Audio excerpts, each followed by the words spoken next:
you can make it real. And here we are with Mars Perseverance, 51 years later, getting ready to do the first ever Mars return mission. Eventually, we can bring those samples back to Earth and determine for the very first time, did life exist on Mars?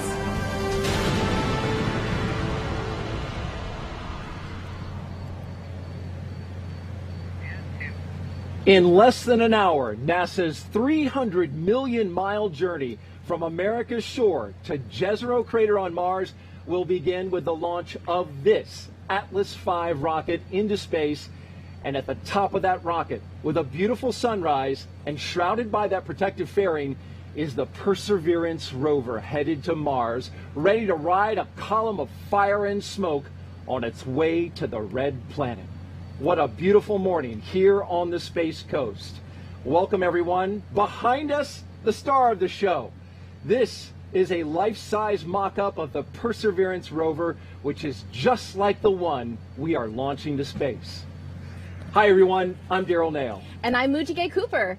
In the 50 minutes leading up to launch, we will show you how this mission will reach and search for ancient microscopic life on Mars and test new technologies critical to the ultimate goal, future human missions to Mars. That's right, and we've got the rocket on the pad and it is ready to go. A beautiful day outside. We're L-47 minutes and counting until launch, and so far the countdown to Mars is on track. We've got great weather, the rocket's looking good, and it puts us on track for a launch at 7:50 a.m. Eastern Time, the beginning of a 2-hour window.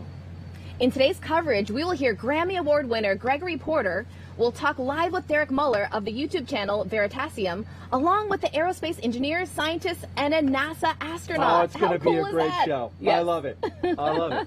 And we have teams from coast to coast, folks, helping us count down to Mars. We will go live to the Atlas Spaceflight Operations Center, just a few miles away from us. And we'll go live to California, to the Jet Propulsion Laboratory, where the Mars 2020 mission team is standing by to communicate with Perseverance after it gets to space. And of course, we are here to tell you what the Perseverance mission is all about. It's an exciting day for all of us here. So we want to walk you through what you will see next during the countdown and the rocket launch. So let's send it over to Joshua Santora and Mick Woltman, who are with the ULA and Launch Services program teams. Gentlemen. Hey, good morning, Daryl. I'm Joshua Santora, and I am here at Atlas Spaceflight Operations Center, joined by Mick Woltman from NASA's Launch Services program. Mick, you excited to go to Mars? I am excited to go to Mars this morning, Josh. This is a great day. The sunrise out there looks awesome on this rocket, and ready for a great launch today. Thanks for having me on the show. Man, happy to have you along, providing a ton of good context as we go through. Before we dive into the story of Perseverance, we want to give you a preview of what's ahead today in the countdown.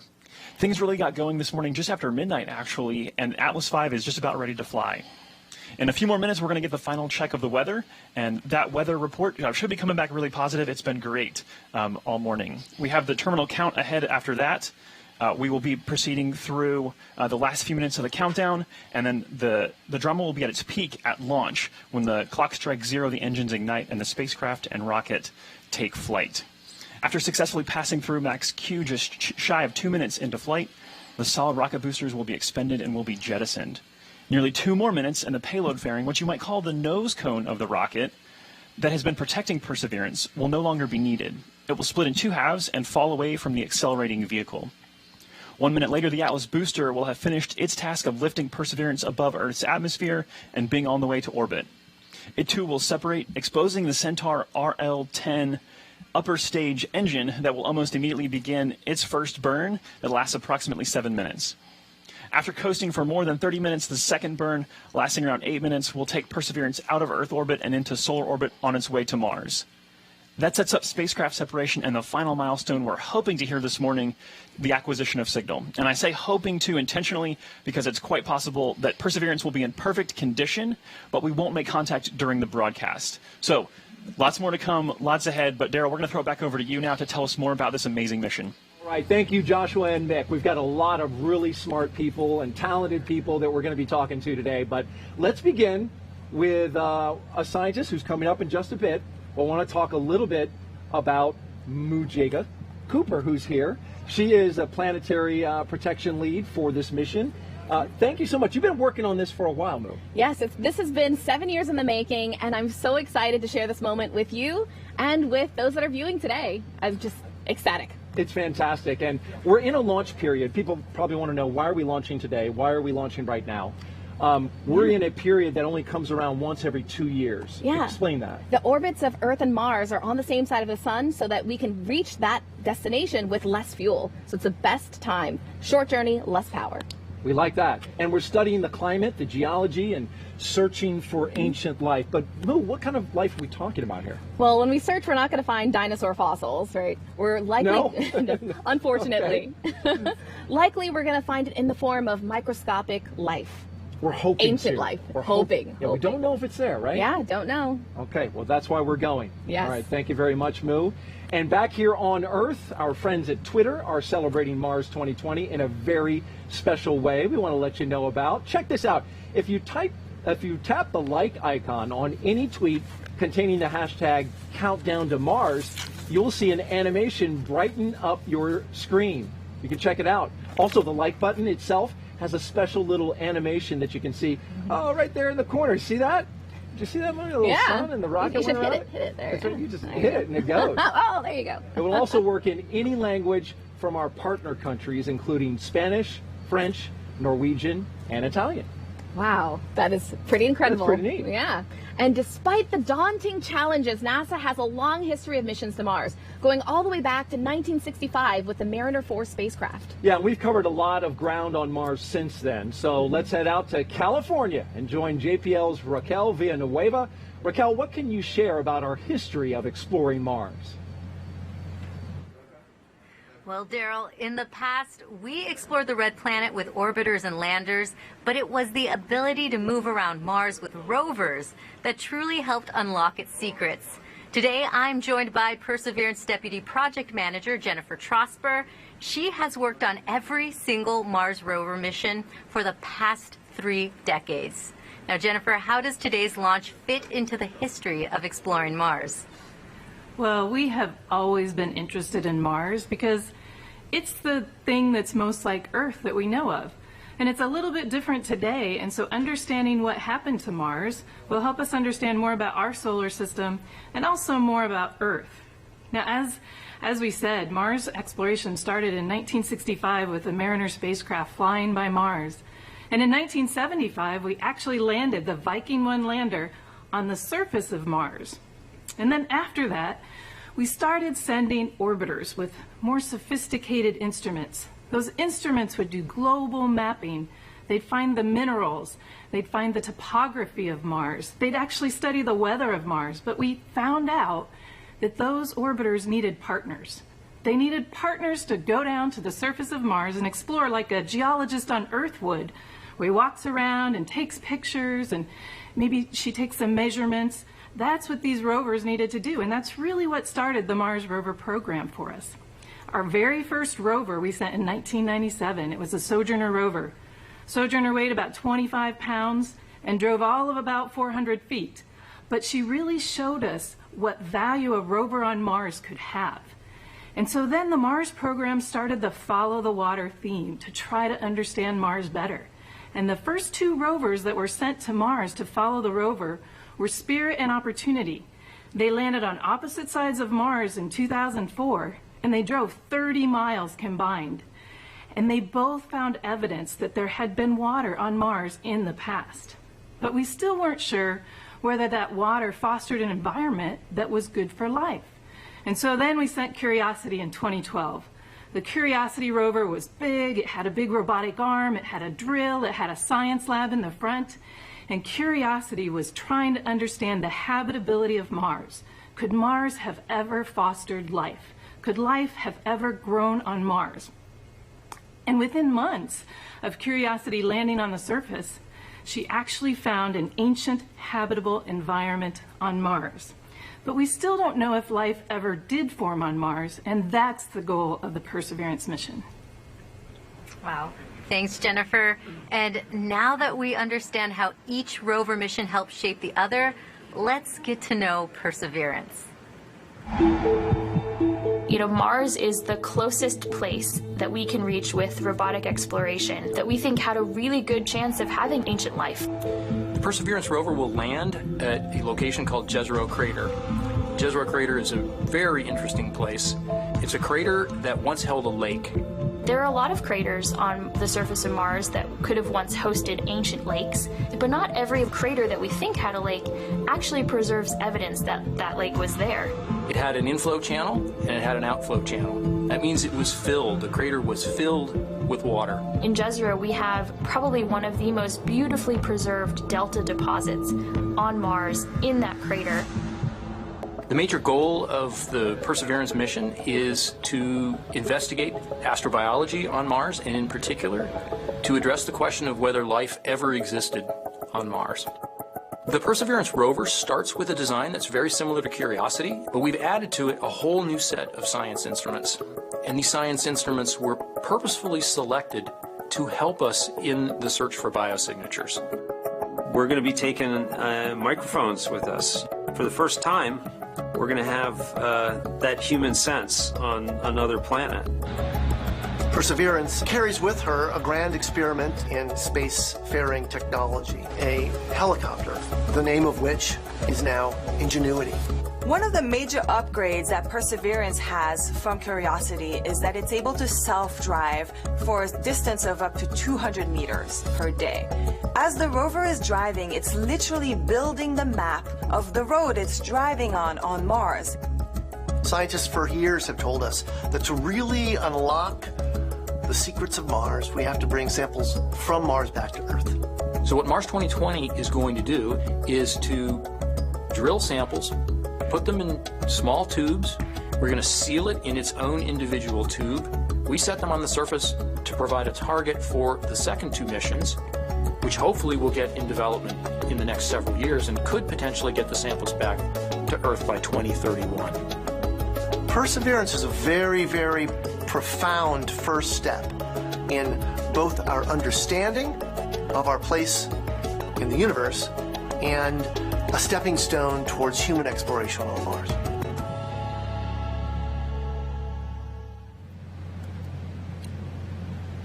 And a great breakdown of the rover there. Welcome back to the Kennedy Space Center in Florida, where our next Mars rover will be propelled into space by an Atlas V rocket. And the man who leads the company tasked with safely getting Perseverance off this planet is Tory Bruno. He is the CEO and president of United Launch Alliance. We appreciate you being here, Tory, this morning. Oh, happy to be here. How is the launch team doing? How are you doing? Well, the launch team is doing great. They've been on station for hours. They're calm, they're confident, they're going through the script. I'm a little nervous, but I always get nervous before all of my 400 launches so far. Wow. You get a little nervous. Why do you get nervous? Well, you know, a rocket is such an incredibly powerful and complex machine. Everything has to go right. Nothing can go wrong. And it's just, it never gets old. It's always the same. It's always exciting. Yes. And this is a particularly exciting mission. Talk a little bit about that. This is the largest and heaviest rover that we've ever sent to the Red Planet. So how did you configure your rocket to do this launch effectively? Yeah, this is our second most powerful Atlas, the 541. We call it the Dominator. It's got 4 giant SRBs, each putting out 350,000 pounds of thrust to augment the center core. And so it has got the power to get out there to Mars, as well as the precision. It's the most accurate rocket in the world, because when we let it go, it's got about 200 million miles to travel on that transfer orbit. And precision is key. That is right, yes. So the power source for the Mars rover is a contained radioactive battery. I've seen it up close, and we had to alter the way we behaved around that. Yes. How has that changed your team's efforts? Oh yes, the operations around that are completely different. Now, we have a lot of experience with these. We've flown all of America's RTGs, and we're the only provider that is certified to handle them. But, you know, it is still 11 pounds of plutonium, as you saw. Yeah. And in this particular case, the one very special thing was to install it in the VIF, where we would normally never breach the containment around the spacecraft, because it has to be clean and biological free. But we created a portable clean room and brought this nuclear battery out and installed it in the machine while keeping everything perfect. Awesome. Can you explain what the VIF is, actually, before I let that go? The VIF is the Vertical Integration Facility. So these rockets are so gigantic, we build them in a factory, but we can't assemble them there. Atlas and Perseverance are standing 20 stories proud right now on the pad. So they come to Canaveral in pieces on our rocket ship, and then we assemble them in the Vertical Integration Facility. And normally the last thing would be to bring an encapsulated, under the fairing, perfectly clean and prepared spacecraft and put it on top, which we did, but then we opened it to install the MMRTG battery. Now that came later in the process, and that was intentional. Yes. You mentioned there's a certification for who certifies the rocket? So NASA certifies the rocket, and then NASA and the Department of Energy certify a provider like us to handle a nuclear payload because of all these special requirements. Very good. You know, when you were preparing for this mission, you couldn't have imagined, a year ago that you would have a coronavirus pandemic wreaking havoc on this state. How did you handle that, and how did you overcome it? Yes, well, the one big lesson learned here is you can't buy back time. So when this broke out, our response was early, it was aggressive, and fortunately it was effective. So we did all the things you might be familiar with. We wipe down every surface every hour, we deep clean every evening, we are wearing PPE, we have our teams spread out, we actually change the flow of the work to keep our people safe, but to also keep these vitally important missions going. And of course, I can't say enough about our team. They're so disciplined and so courageous to persevere through all of this, and now to make our third launch under all of these mitigations. I'm just so proud of them. Well, Tori Bruno, CEO of United Launch Alliance, we appreciate you being here, sharing your knowledge with us. Good luck with the rocket launch today, and enjoy it. Thank you very much. Go Atlas, go Perseverance. All right. The countdown to Mars is well underway. Let's go to our launch commentator team for an update on the pre-launch efforts and a weather forecast. Joshua? Hey, thanks, Moo. Operations this morning have been really pretty quiet. Mick, can you tell us what's transpired to get the rocket to the point that it is today, right at this moment? Yeah, actually, Josh, it's great to have a quiet countdown this morning. That means really good things for us here in the ASOC. But the teams did come on station today about midnight. They got on station, started configuring the launch vehicle, getting it ready for fueling, as we've been listening to them fuel the first stage Atlas with LOX and the second stage Centaur upper stage with cryogenics. The team continues to do that. They've checked out the avionics, the electrical systems. They've also done a flight termination system check with the range. So all systems are looking nominal, and the team is now currently in their T-4 and holding and just assessing the telemetry and the launch vehicle as we get ready to lift off this morning. Yeah, and it is a programmed hold, so this is part of the plan. This is not anything going wrong. We do have a 2-hour window today, but everything is charging ahead towards that 7:50 a.m. Eastern liftoff time. We want to introduce you to a few of the teams involved this morning. We want to start with the U.S. Space Force. They're responsible for the range operations and weather activities. So, Mick, tell me about the range really fast before we get this weather briefing in just a few seconds. Yes, the United States Space Force is responsible for public and personnel safety here at Cape Canaveral Air Force Station and Kennedy Space Center, where we're launching from. So a very important part of the mission today. They are one of 5 teams that are working with us to launch Mars Perseverance on its way this morning. And an important part of that, not only public safety, but is they also do weather for us to make sure that everything looks good. As we saw that sunrise this morning come up right behind, everything is looking good. So. RC, LC, that one. RC, conduct weather briefing on Channel 8 Weather Conference. Roger.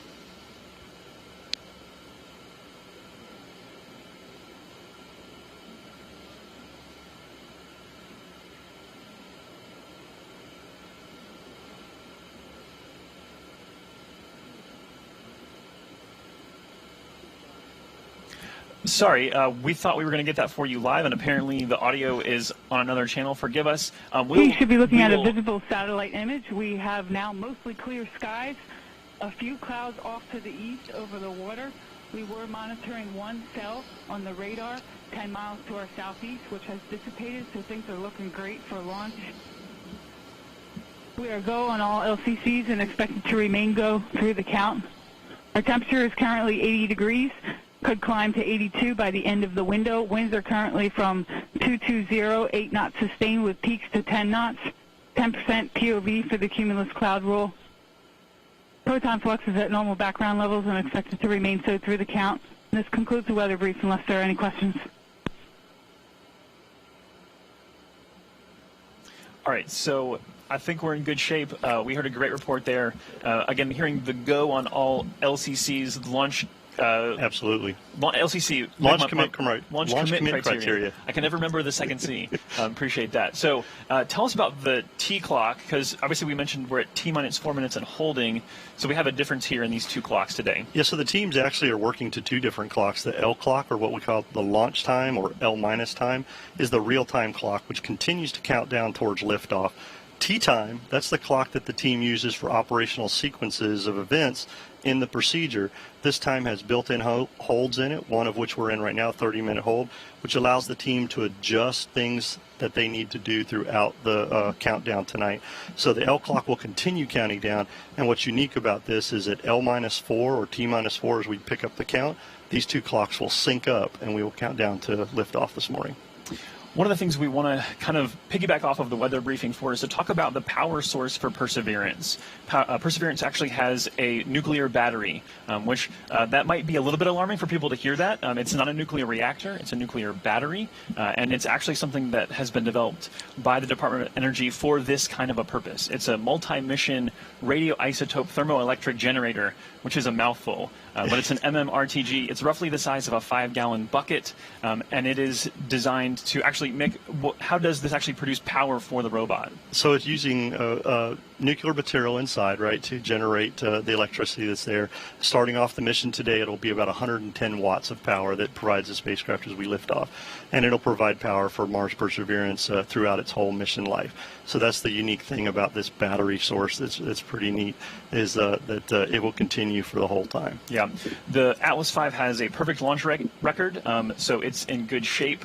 So we're not expecting any problems, but if there were a contingency today, we'd want you to stay with us to talk through some of the details, and we'd be providing advisories. We have teams that have been focused on this specifically, and they're working towards making sure that everybody is safe, and our robotic explorers are safe as well. So that's going to do it for now. A great weather briefing. We'll send it back over to you, to Daryl and Moo. Thanks, Joshua. With the countdown to Mars well underway, we want to take a moment to honor our country with the singing of America the Beautiful. We are proud to present to you now two-time Grammy Award-winning singer Gregory Porter.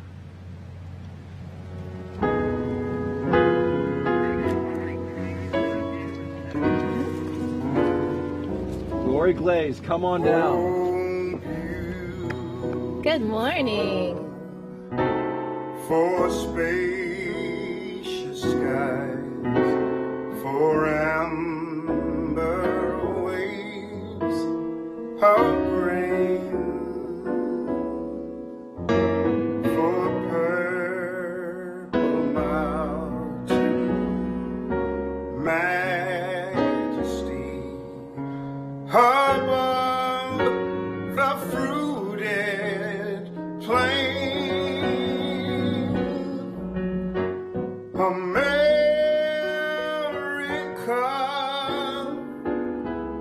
America, God shed His grace on thee and crown thy good in brotherhood from sea to shining sea.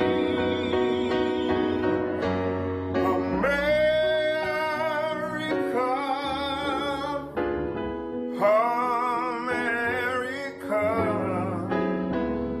God shed His grace on thee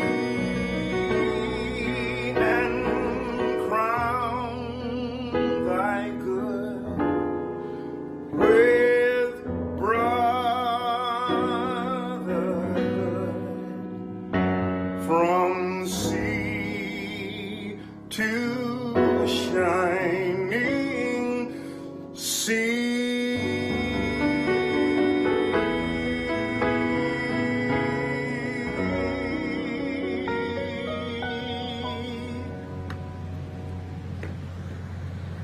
The beautiful baritone voice of Grammy Award-winning singer Gregory Porter. That was Outstanding. It was so emotional. Oh, If really I great. could launch the rocket right now after that, see some rockets, red glare, I say it's perfect. Thank you very much, Mr. Porter. We appreciate that. So, Perseverance will seek to unlock many mysteries about Mars, but remote scientific instruments can only go so far. Joining us now to talk about returning Mars samples back to Earth is Dr. Lori Glaze, Director of NASA's Planetary Science Division. Thank you so much for joining us today. It's my pleasure. Happy to be here. Yeah. First, can you talk to us about the value of studying Mars samples here on Earth? You bet. So one of the most exciting parts of this mission, of course, is that we're going to drill samples that we're going to go back to Mars and pick up and bring back to Earth.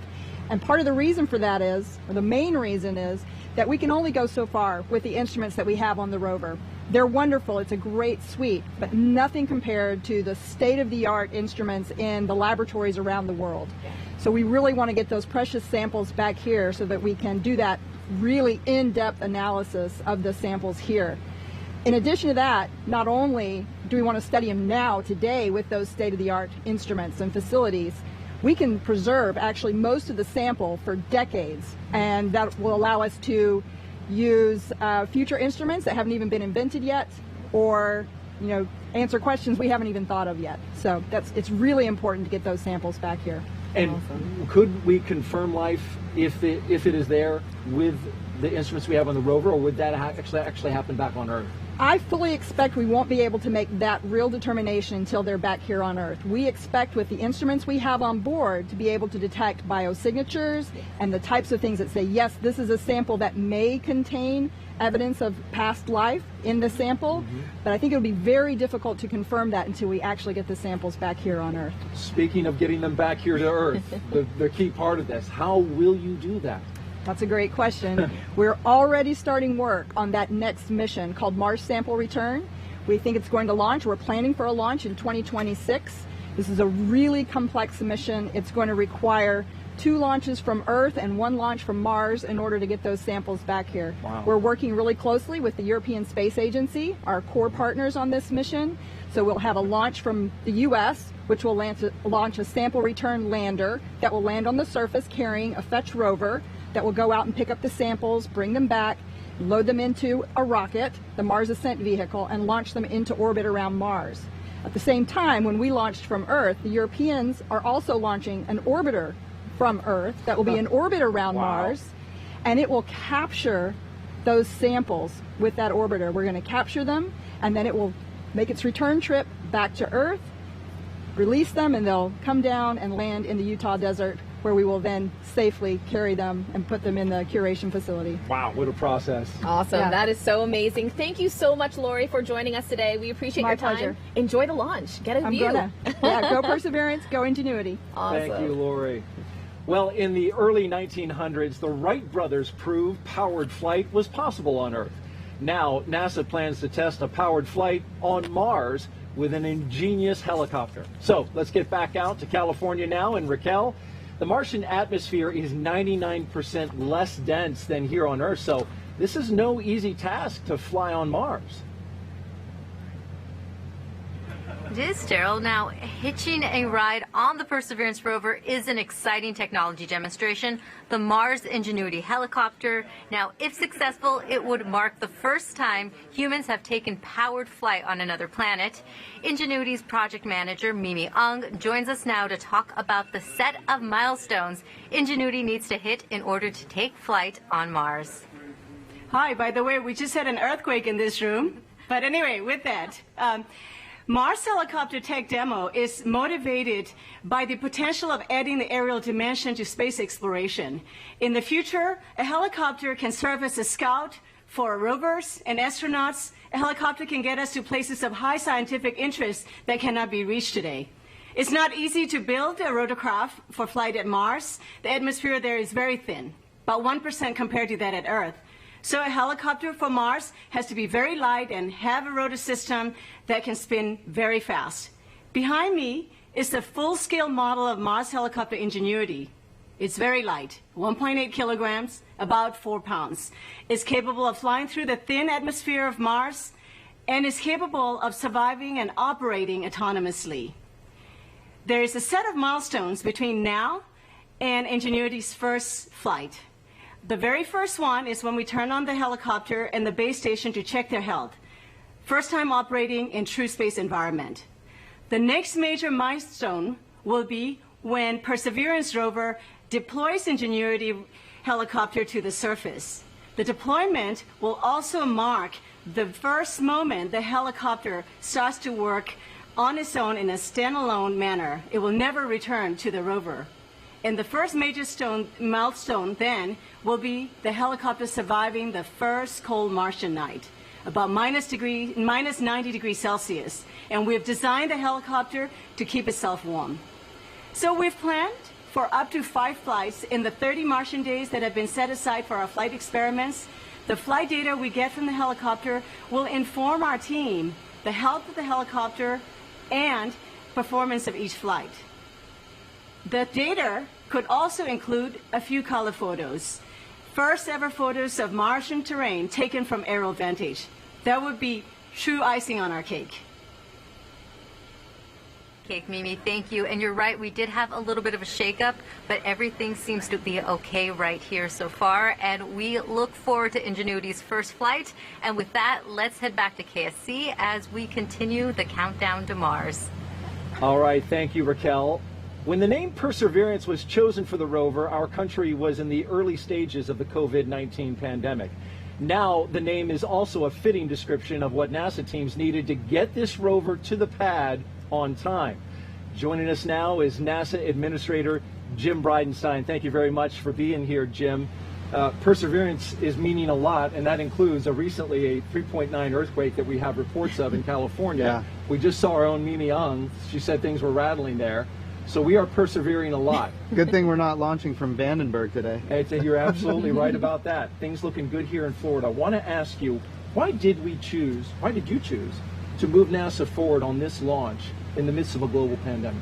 Oh, well, there's a number of reasons, but I think the biggest thing is, the public wants to see the United States of America and our international partners do stunning things. And we have a history of doing amazing things in the most challenging times, and this is no different. So look, here's the other challenging thing with Mars in general. We can only go to Mars once every 26 months when literally the planets are aligned. And if we miss this launch window, it would cost us $500 million to store this vehicle for the next 2 years. And so there's a lot of reasons to go forward. Some of it is, financial, the NASA budget, and then the other big reason is Americans want to see us continue to do big things. I want to be really clear though. We have made sure that all along this process, if somebody didn't feel comfortable working on this project, they had the option to not work on this project. And I will tell you, we didn't find that very often, if at all. Mm-hmm. I will also say that our highest priority was the safety of our people, and we wanted them to know that if they come to work, they're going to be safer at work than they would be if they stayed at home.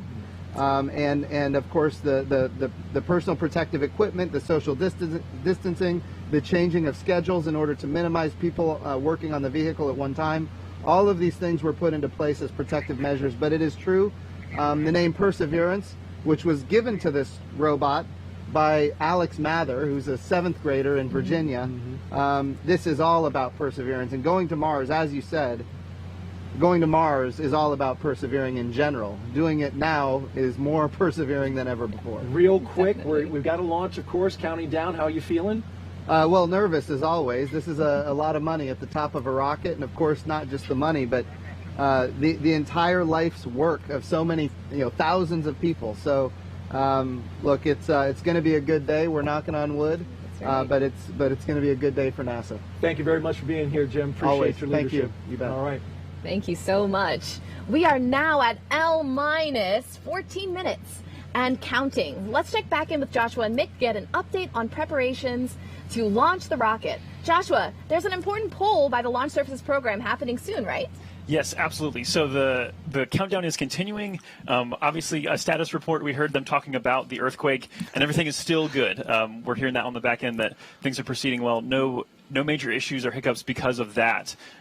Everything going well. The savvy viewers out there will notice the clocks in motion, 2 clocks actually. The countdown clock there behind Daryl and Moo is at 4 minus and holding, at T minus 4 minutes and holding. But the clock on your screen now is the L clock, and that is continuing to count down towards that 7:50 a.m. liftoff time. Yeah, that's exactly right, Josh. As we talked earlier, the L time is the real-time clock that continues to count down to 0. At T minus 4 and counting, the 2 clocks, the T clock and the L clock, will sync up as the team continues to work their operational sequence events and the procedure. So the team is very focused this morning. As you already mentioned, the earthquake that was brought up, the team has assessed that and looked at it, and they're doing a great job and getting us to 0 this morning. So we mentioned the U.S. Space Force as one of the 5 teams earlier, and next up we have the NASA Launch Services Program team responsible for managing the launch, and we're going to hear a poll here from the NASA Launch Manager himself, Omar Baez. He's going to poll his team for their readiness to be able to report out in just a few minutes. So he's very punctual, so this should be coming right on time here in just a few seconds. Let's listen in now. This is the NLM on the NLMnet. Currently working, no issues on the range or the launch vehicle. Weather is green, 10% chance of violation, and winds aloft look good for the entire window.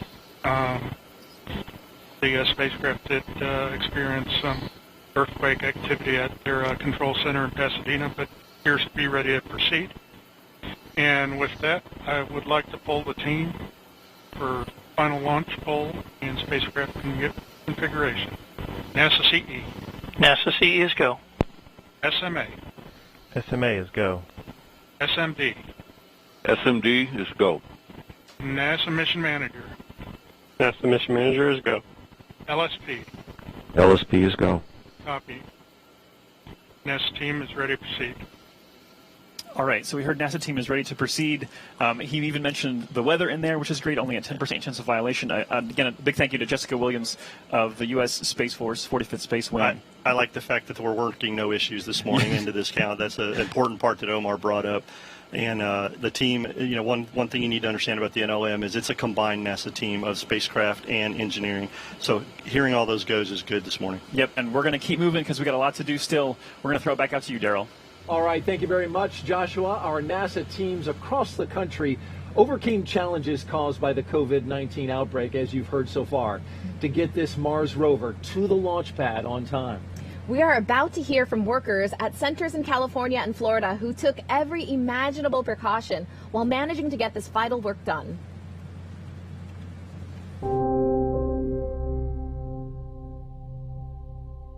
When I saw the country shutting down, I thought for sure there is no way we're going to be able to continue this. It's something that nobody expected. It's something that nobody could plan for. Rather than your first priority being mission success and getting to the launch pad, your first priority immediately gets displaced, and it's now the safety of the people. I was seriously thinking Mars would be Mars 2022. It took a lot of work to put stuff together in order to keep momentum going, to keep people working safely, keep them healthy, and to keep the project on schedule. There's no doubt that working in isolation, not virtual isolation, but in physical isolation from everyone else, is a challenge. It's hard for me. I have 2 young kids. Sometimes I'm not able to focus or listen probably as well as I would want to. A lot of our work was occurring in a clean room anyways, but that meant that even before we entered the clean room, we had to find ways of ensuring that we were not putting ourselves or others at risk.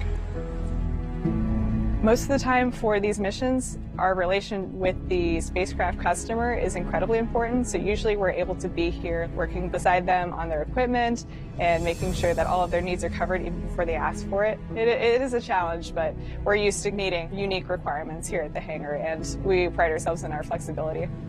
This is just another mission, just with a different set of obstacles that we have to overcome. It might not be, like a broken rocket, but it's it's got its own challenges. Our job is to go into the unknown, and this is just another example of the unknown. How to make this job happen when you're doing it largely through a computer screen. I asked the team a couple months ago if they would like to do something to kind of symbolize and mark these challenges that we faced, and they designed something that we called a COVID-19 perseverance plate that's now affixed to the port side of the rover. It has a globe representing all of us that face this challenge together, the spacecraft leaving the Earth on its way to Mars, and all of this supported by the now familiar staff and servant of the medical community. And we hope that this mission, in some small way, can inspire them in return. Pretty much everybody that I've talked to that's associated with the mission has said the same thing, which you could not have come up with a better name than Perseverance. We have persevered through this. Nobody's given up. We won't get this mission done. We will get it done through the pandemic. I think it's a really important symbol of humanity, hopefully persevering through this great challenging time that we have right now. We appreciate that team as well as the medical community that really stepped up and helped. And it's ironic, you know, Moo, because the name Perseverance was chosen by a 7th grader who at the time he submitted that name, he didn't know that we would be faced with a global pandemic. So we are glad to have him and his family here along with the student who named the helicopter to watch the launch in person. Their names are Alexander Mather and Vanessa Rupani, and they are watching from the 5th floor balcony of our engineering building, just a stone's throw away from the countdown clock. Look at that, there they are, looking cool. Alexander Mather, who goes to Lake Braddock Secondary School in Burke, Virginia, submitted the winning essay to name our rover Perseverance. Yeah, they've got a great view. I've seen it from up there. They've got the VAB in the background, as you can see there, so cool. It's such a beautiful setup for this awesome launch. And Vanessa, who you can see her, and they're waving. Hey guys, appreciate you. She's a junior at Tuscaloosa County High School in Northport, Alabama. She entered the contest as well and came up with the name Ingenuity for our helicopter that will accompany our rover to Mars. Thank you both for being here. What a neat view that is. Yes.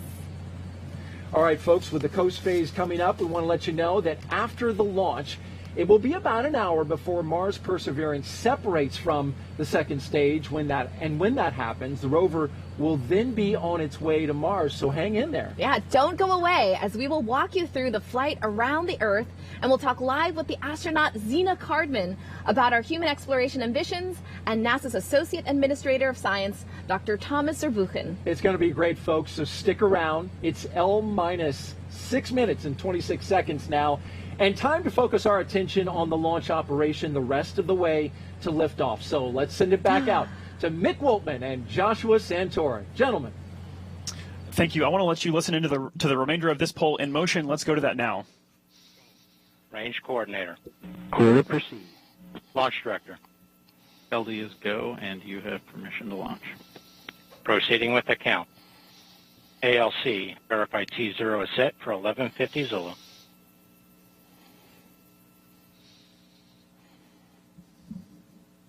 So 11:50 Zulu, that is 7:50 a.m. Eastern yes. time, so that time is correct. As I'm watching Josh do the calculations on his finger there.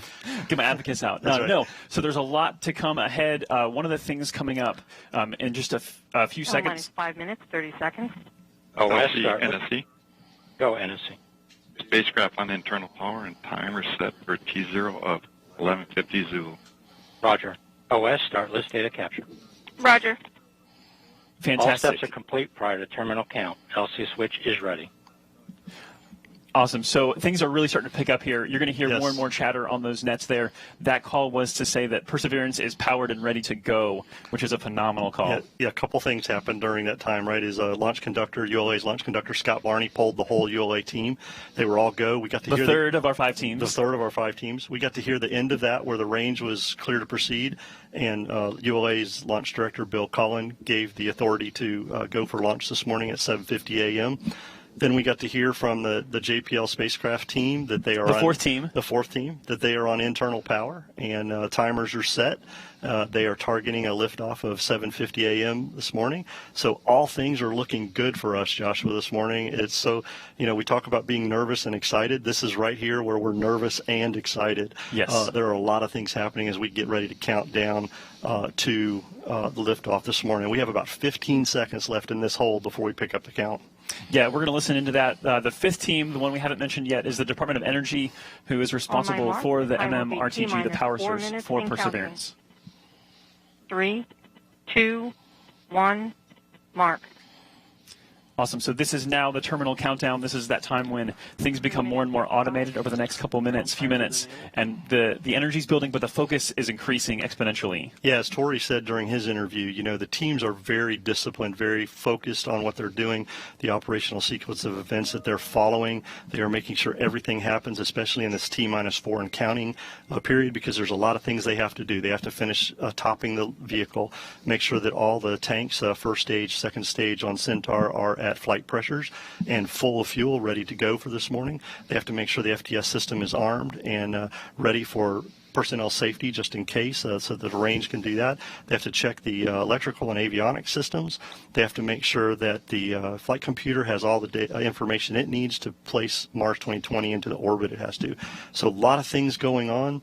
Exciting time for the team right now, but again, staying focused and following that procedure they've got. 3 minutes. As we look ahead to post-liftoff, want to kind of preview for you what's going to happen, because there's going to be a lot going on. You're not going to hear much from us. You'll actually be hearing from the ULA flight commentator, Jesse Gonzalez. He'll be kind of giving those calls past liftoff that will walk us through maximum dynamic pressure and into SRB separation, and then into fairing separation, booster separation, and then the first main engine ignition of the Centaur, yes. RL-10. And so then you'll kind of hear us jump back in and help provide some more context to what's going on. We encourage you to stay with us for the rest of the show. There's a ton more content we have to bring you, and we are far from over. I want to emphasize that the countdown to Mars is not done at 0 today. The countdown to Mars ends in February, when Mars 2020 safely delivers Perseverance and Ingenuity to the surface of the red planet. So we're going to let you listen in now and enjoy the last couple minutes of the process of launching a rocket.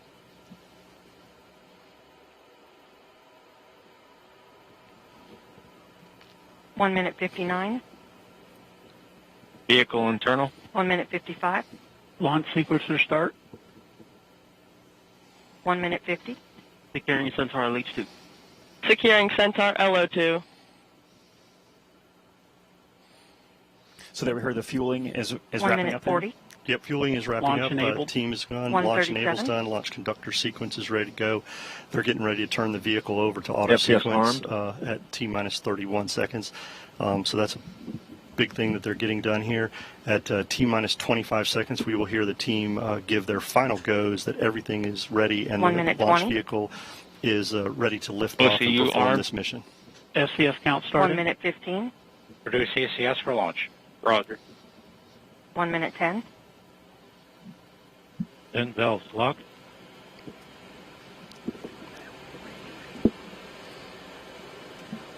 One minute. Rock, report range status. Range green. That's good to hear, Joshua, right That means there. public safety there is accounted for, the FTS system. There you see on your screen a beautiful shot. The skies look great. There is little wind happening. You'd be able to see more of the venting. If there were wind, the trail of that venting. So we're ready to go. And actually, that's an important point. The reason we don't see that Stable venting at is the F3. vent valves have been locked up to put flight pressure into the tanks. And as we just heard, they're stable at step 3, which means the tanks are ready to go.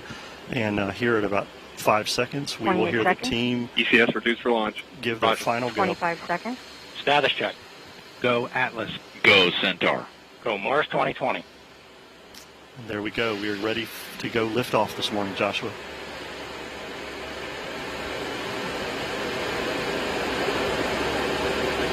Eight, 7, 6, 5, 4. Engine ignition. 2, 1, 0. Release.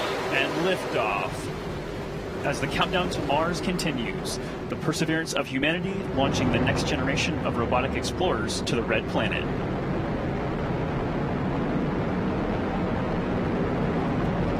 And Atlas TU has gone to closed loop control.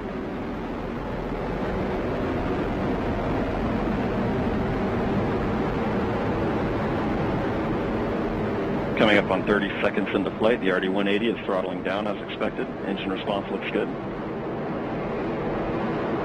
And Mach 1 Atlas 5 is now supersonic.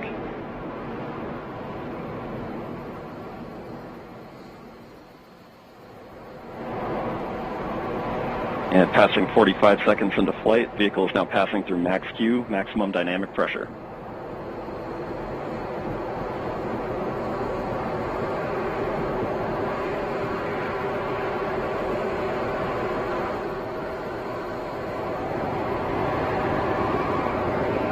And passing 1 minute into flight, the RD-180 is throttling back up as expected. Engine response looks good. At this time in flight, the SRB chamber pressures remain nominal. The RD-180 pump speed and fuel injector pressures are responding well to demands on the engine. Standing by for SRB burnout shortly.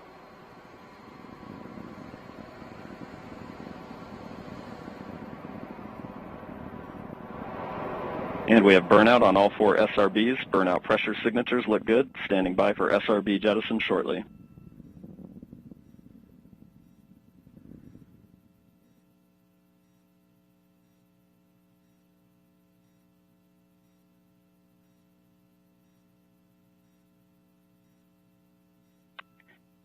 And we have a good indication of SRB jettison of all 4 SRBs. And the vehicle has gone to closed loop guidance. Vehicle body rates are responding nominally at this time.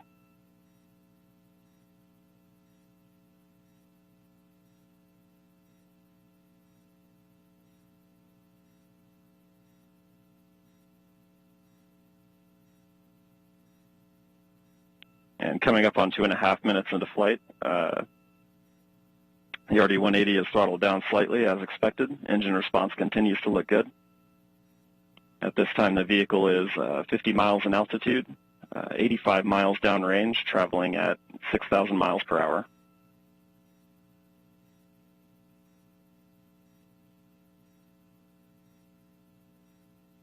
And the Centaur reaction control system is now pressurizing to flight levels.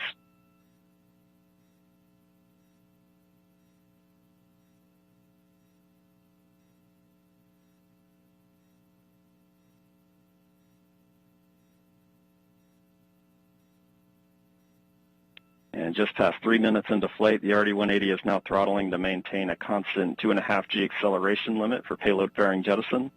Engine response and vehicle acceleration look good.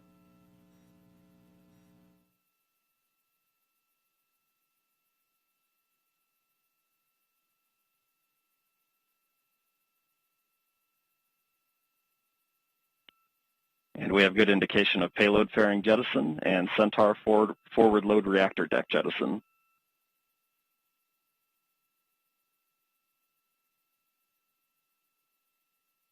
And the RD-180 is throttling back up to attain a 4.6 G acceleration. Engine response continues to look good.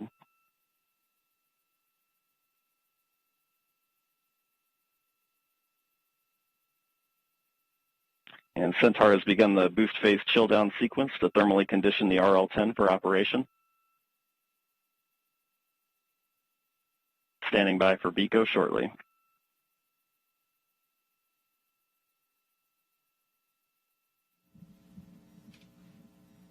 BECO is the call for booster engine. And we have BECO, booster engine cutoff, standing by for stage separation.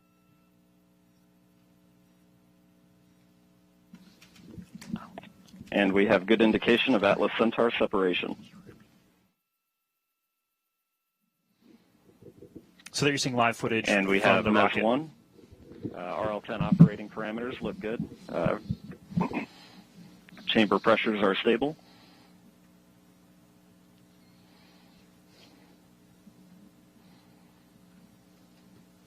This will be the first of 2 burns for today's mission. This first burn will be approximately 7 minutes in length.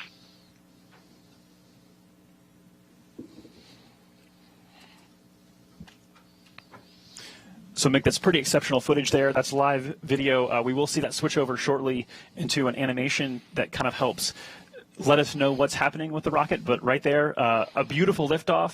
Fun to feel that rumble in the building here as we proceed towards orbit and then towards Mars destination. Yeah, absolutely. It was great watching an on-time liftoff of the Atlas V with that little over 2 million pounds of thrust. cleared the tower in roughly 5 seconds. Josh, you and I worked the InSight mission, and if you recall, that mission on the West Coast took about 17 seconds to get past tower. So with those 4 solids today, this thing really got out of here and on its way. It's, as we hear from Jesse, everything's looking nominal, and all vehicle parameters are within the design limits, and we're getting ready to come up on a main engine start for that first burn that Jesse was talking about. Yeah, so recapping this countdown to Mars, the stations began to be filled up this morning just after midnight. Preparations, fuelings, powering up, all the way through that liftoff that happened. I think, Mick, it wasn't precisely on time. I think you said it was like 10 milliseconds early.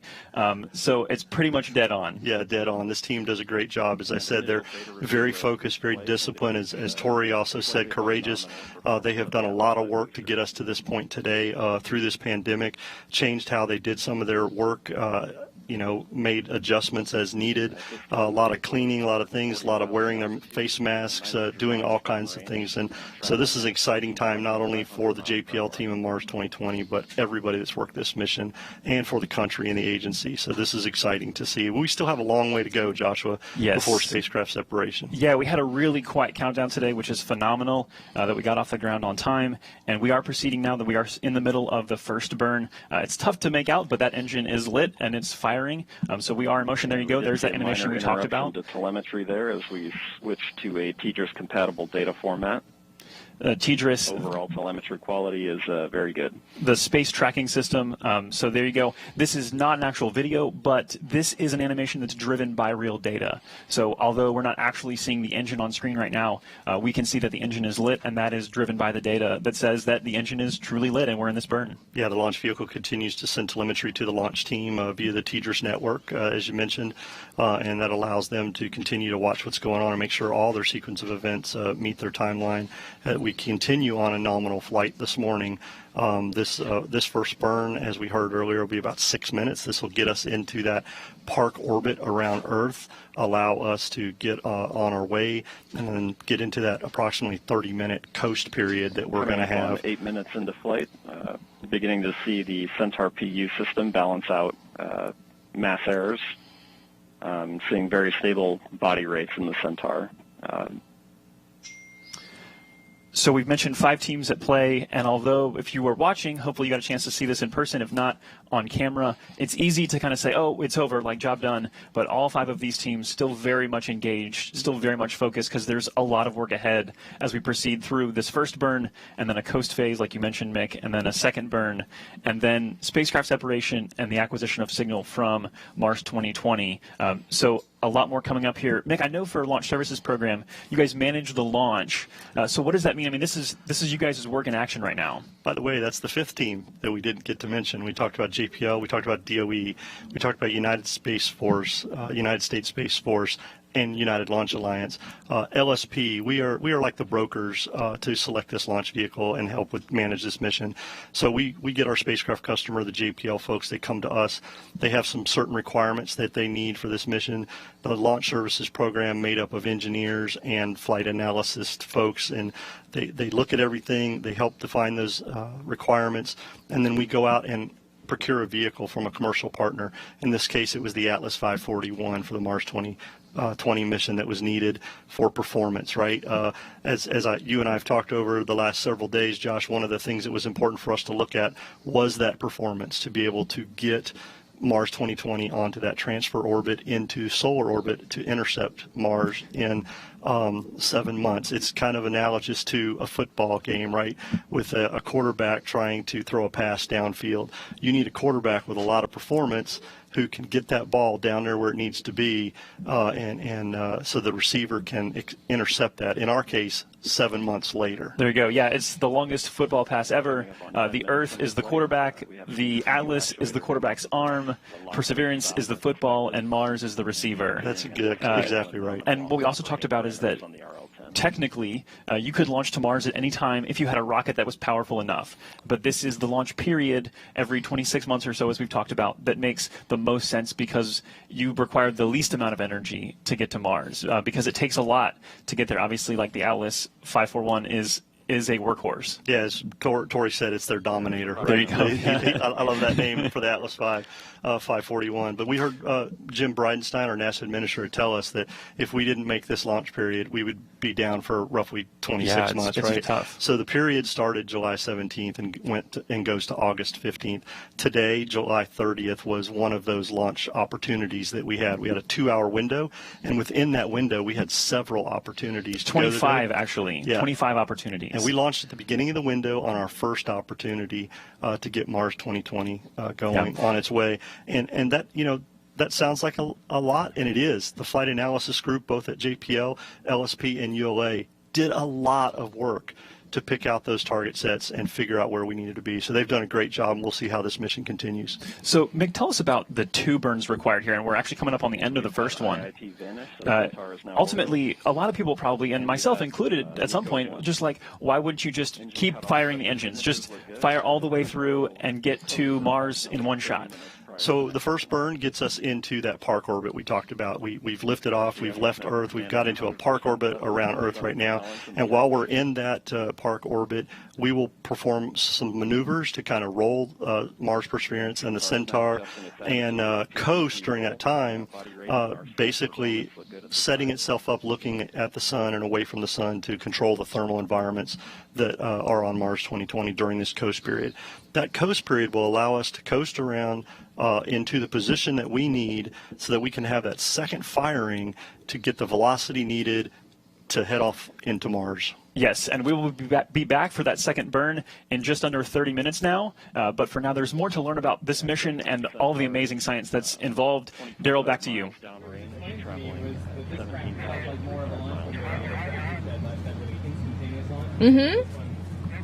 All right.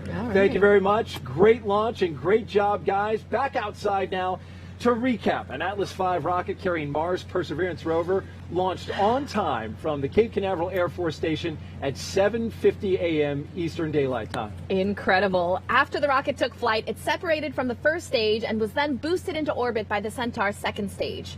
Perseverance is now preparing for a second burn that will put it on a trajectory toward Mars. That's just incredible to say. It gives me goosebumps. It really is. And we're so excited about that as well. And while we wait for that second burn, hang in there with us because we got a lot of exciting coverage to go. We're going to welcome in one of our launch guests, Dr. Derek Muller. He is the creator and host of the popular science education channel on YouTube called Veritasium. He also holds a doctorate in physics education, so he's really smart. And that's why you saw us kind of having some fun, because Derek was here on set and we're just having a good time talking about this launch, which I got to start off with that. Derek, your first time seeing a launch in person, what'd you think? I mean, what can you say? I have nothing to compare it to, but it was awesome, something I will never forget, and I definitely want to be invited back. So if you guys can make that happen, I mean, just so amazing. You do a great job explaining physics. What did it feel like? Kind of walk me through as you were watching and experiencing it. Well, it's like all the physics goes out the window a little bit. It's a very visceral moment between you and this very powerful craft.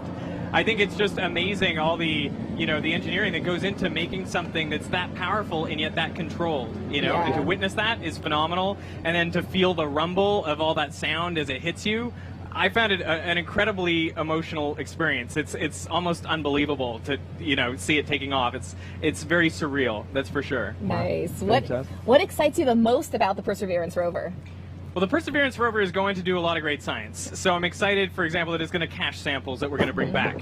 Super excited that we're actually going to have samples from Mars in our hands. And I think that may clinch whether we can see that life is actually there. But I'm also super excited about Ingenuity, about the helicopter, which I got to visit out at JPL before it was strapped to the underbelly of the rover. And to think about flying a rotorcraft in, another world, essentially, in a place that only has 1/100th of the Earth's atmosphere, it seems audacious, and I am impressed and amazed, and I can't wait to see if it works.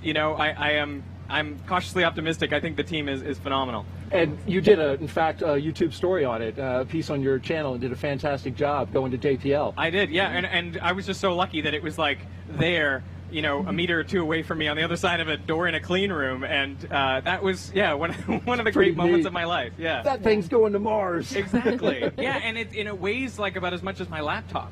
Yeah. And you think about you know, it's you know, substantial in its size, and it's going to go there and take off and fly all by itself, because of course we can't control it given the time delay and everything. That is, I just think, one of the pinnacles of human engineering. Yes, absolutely. Now, this is going to do some big science as well. What are your thoughts on the search for ancient microbial life on another planet, Mars? Well, you know, I think chances are good that Mars once harbored life. It was so similar to Earth in the past. One can only expect, you know, life probably sprung up there as well. But I'm really excited for us to get that confirmation, because I think it really transforms our ideas about life and, you know, how frequent it is. Right now, all we have is this sample size of one Earth with life, you know? If we find another one, that's 100% more information and data, and I think it's likely that that life will not be exactly like ours. And I think it'll be fascinating, everything we can learn about, you know, other potential forms of life just by finding, you know, life on another planet. You seem to suggest that you think there is life. I do. I mean, you have liquid water for, I don't know how many, you know, 500 million or 1 billion years. On Earth, that was enough to create life. So, you know, the guess is that's not a unique thing, you know, right? I mean, the scientific hypothesis is you run that enough times, it's bound to lead to life again in other circumstances. Dr. Derek Muller, we really appreciate you being here, YouTube creator with the channel Veritasium. We know you have a 2.5-week-old child that your wife is holding down. There are very few things that I could leave for, but this launch, that is one of them. Thank you so much for doing so. Get a selfie with our full-size rover back here. You see Yes, that? please. I definitely will. Very good. Thank you so much. There has been a lot of anticipation by NASA teams leading up to this launch, but some won't be able to fully celebrate until the rover has safely landed on Mars 7 months from now. Raquel, you're there with the Mars mission team at JPL in California. How are they reacting to seeing Mars 2020 take flight? Well, Moo, it's been quite an eventful morning with the earthquake, but you could feel the energy building in the room in the run-up to launch. And now I'm with Bobby Braun, the Director for Planetary Science at JPL. Bobby, now that we've started our journey to Mars, can you tell me how you are feeling? Wow, it's a great day. We're all so excited, and to get started in this way and to be on our way after all this work that the team has gone through. It's really just fantastic. That's great. Now that Perseverance is off the launch pad, what are its next steps? Yeah, well, we're almost on the path to Mars, if you will. The launch vehicle has done great so far. Our partners at ULA are just fantastic, and we're very happy to be working with them and for them to give us this boost so far. But we still have to have another burn of our upper stage. We have to pass through the night side, or the shadow of the Earth, come out on the other side and find the sun and power up, and then establish contact with the spacecraft. And once we do, we'll truly be on our way to Mars. We'll have a spacecraft that's power safe, that we can communicate with, and our journey will really begin. We look forward to that. Thanks, Bobby. Now, Daryl, as Bobby mentioned, there's an excitement here in the room as the team looks ahead to the second Centaur burn. But before we get to that, let's learn more about the science on board this rover. All right, thanks, Raquel. And as you mentioned, there are numerous scientific studies and technology demonstrations on Perseverance. Some of these are directly preparing us to one day send humans to Mars. One in particular is called MOXIE. Jeff Sheehy from the Science and Technology Mission Directorate is joining us now to explain, and he is here with us. Sometimes here at the... A little difficulty with this technology that's all right, Daryl. Well, that's all right. It's a Britney Spears style mic, So like this. I don't know if you're... That'll work fine. We can hear you. Yeah. Thanks for making the adjustment there. So, Jeff, this is an incredible piece of technology here, this MOXIE, right? So tell us, what is it and why is it important? Well, MOXIE stands for Mars Oxygen In Situ Resource Utilization Experiment. That's kind of a mouthful, so we grab a few letters out of there and just call it MOXIE. And I think the name MOXIE has a certain kind of attitude that's appropriate for this ambitious mission to Mars. But what in situ resource utilization is utilizing the resources that we find at a destination to produce useful commodities. And so what MOXIE is going to do is suck in the Mars atmosphere, which is mostly carbon dioxide, and produce pure oxygen. Oxygen is a commodity that we can use in our exploration endeavors, and so MOXIE is the first in situ resource utilization experiment on another planet. How about that? So that's why it's so important. If we can produce things we need at the destination, we don't have to load them in a launch vehicle, launch them from the surface to Earth, push them all the way to the destination, and land them on Mars or the Moon. Saving incredible weight, fuel, resources to use them, the ones that are there and in place. That's right. It took a lot of moxie. What were some of the biggest challenges in developing this technology, designing it, developing, building it? Well, the team that produced the hardware that we just saw being launched on its way to Mars, they certainly had moxie because they had to overcome a lot of challenges along the way. When you start to develop new technologies, you're working in a laboratory and you've got all the room you need usually.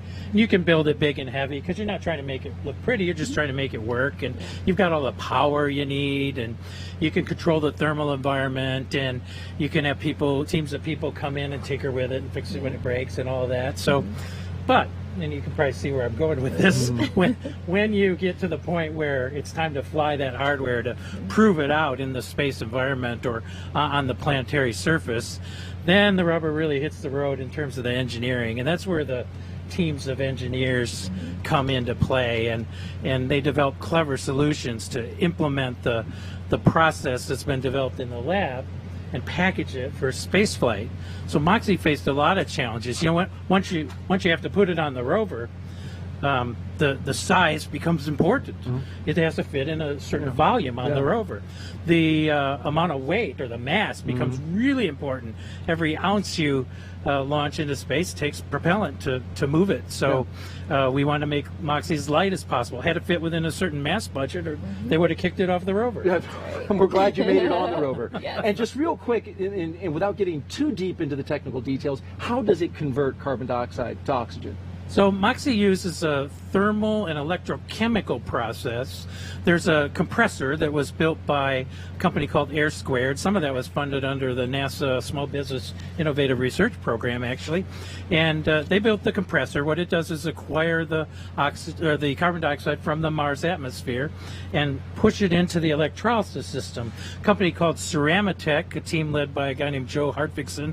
They're now called Oxyon Energy, I think. But they built the guts of MOXIE, which is the solid oxide electrolysis system that takes the carbon dioxide, CO2, actually pulls an atom of oxygen off the CO2, leaving CO. Oh, wow. And then those atoms migrate through the electrolysis system, and those oxygen ions are neutralized, and then they recombine. An O and an O becomes O2. And so we get pure oxygen out of the system. That's fantastic. And so in order for you to get MOXIE on board the rover, actually you had to kind of clear through the very smart lady to my left. She's with Planetary Protection, so she actually had to clean off part of it. Right? Yeah. You had to heat it and then clean the That's O2 right. sensor. Yeah, the SOx part was actually self-sterilizing. It was hot enough so it cleaned itself.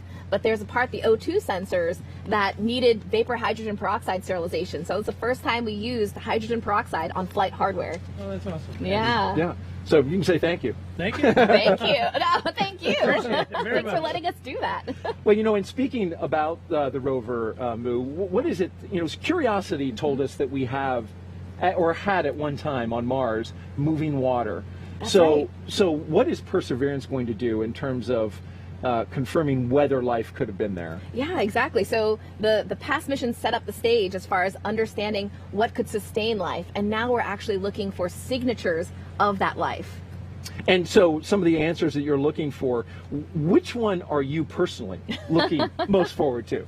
Yeah, I'm personally looking forward to seeing signs of life where no one will argue that it has a biotic source.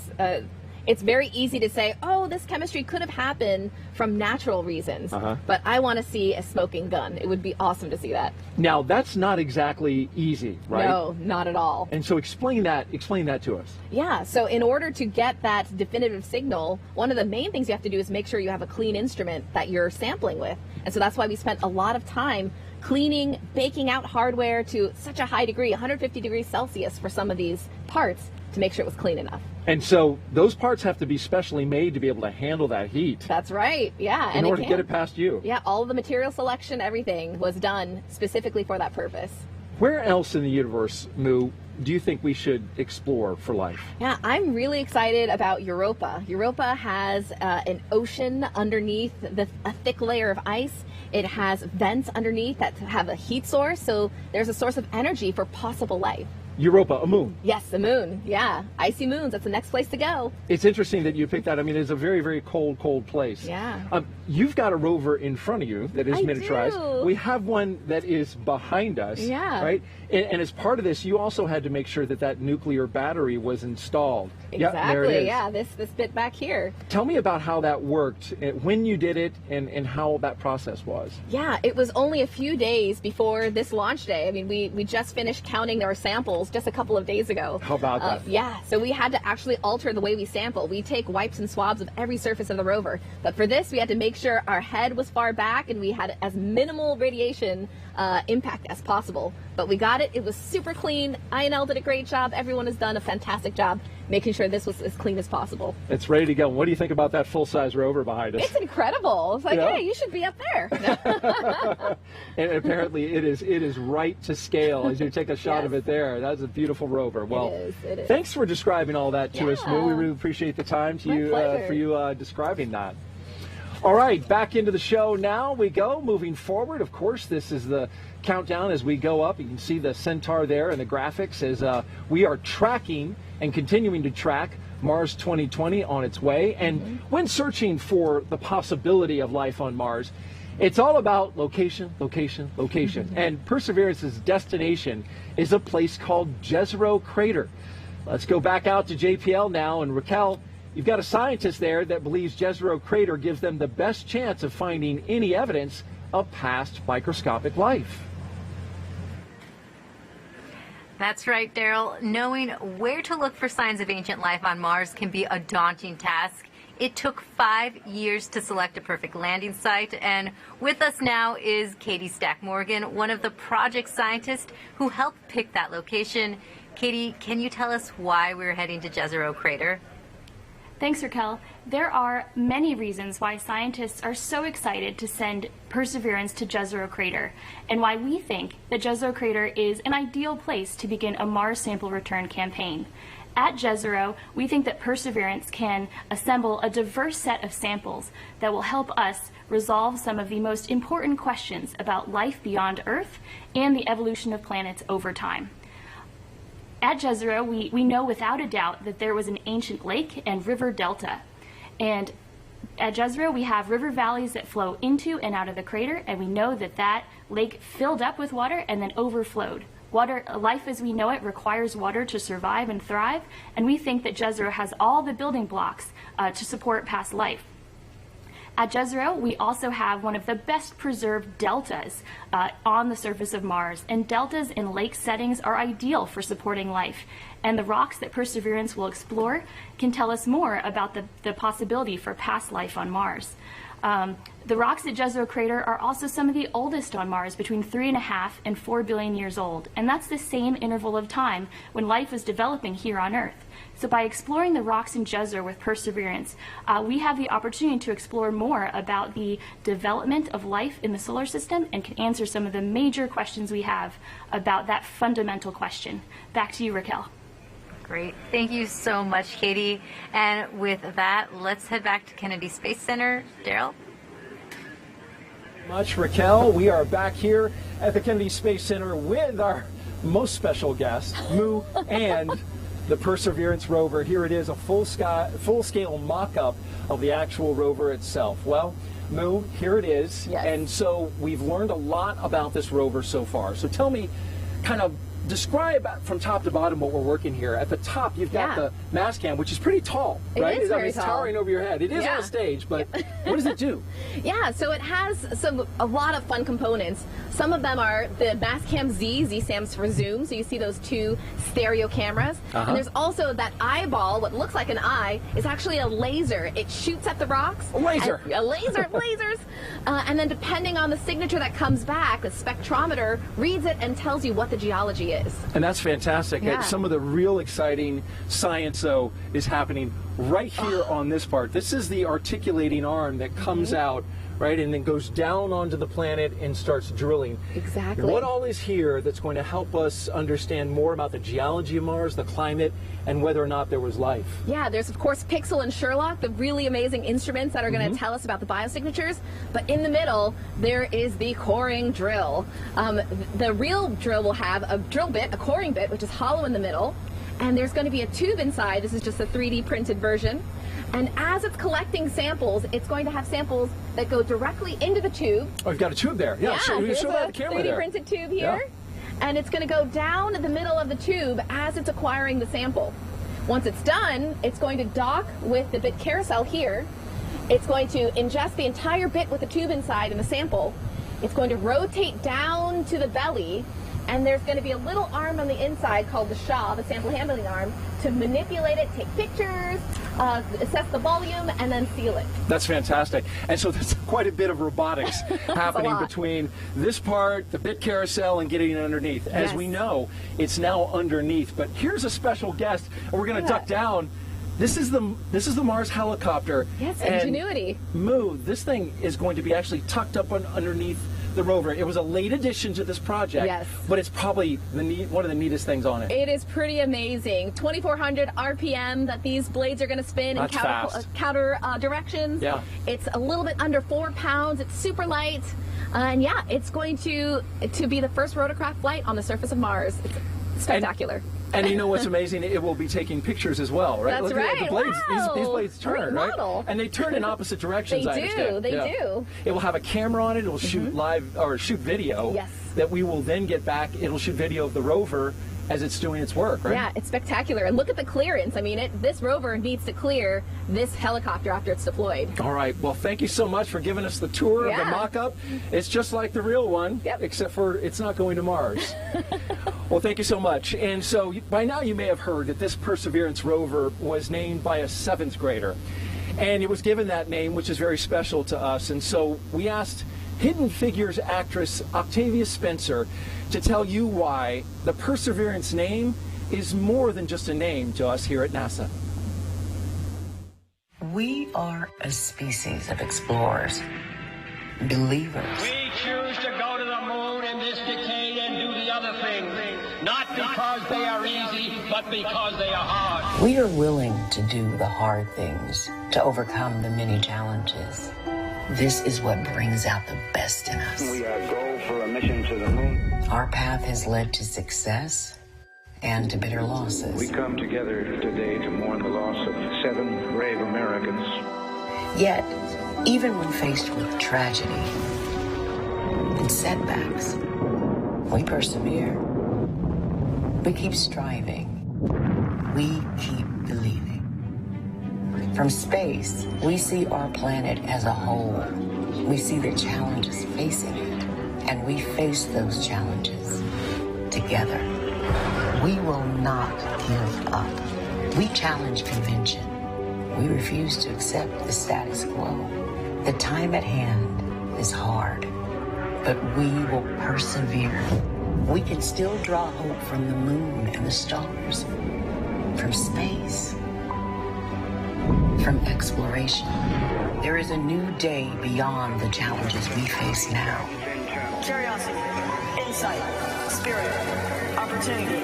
If you think about it, all of these names of past Mars rovers are qualities we possess as humans. 10, 9, we have ignition sequence start. But if rovers are to be the qualities of us as a race, we missed the most important thing. 3, 2, perseverance. Launch commence. Liftoff. We have liftoff. We are a species of explorers.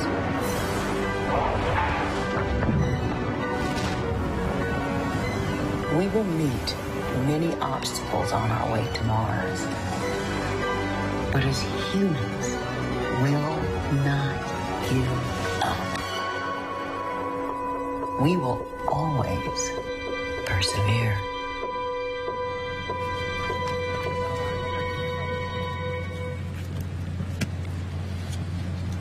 Our collective perseverance is what has gotten us to this day, and now Mars 2020 is on its 7-month journey to Mars with an anticipated landing date of Perseverance on February 18th, 2021.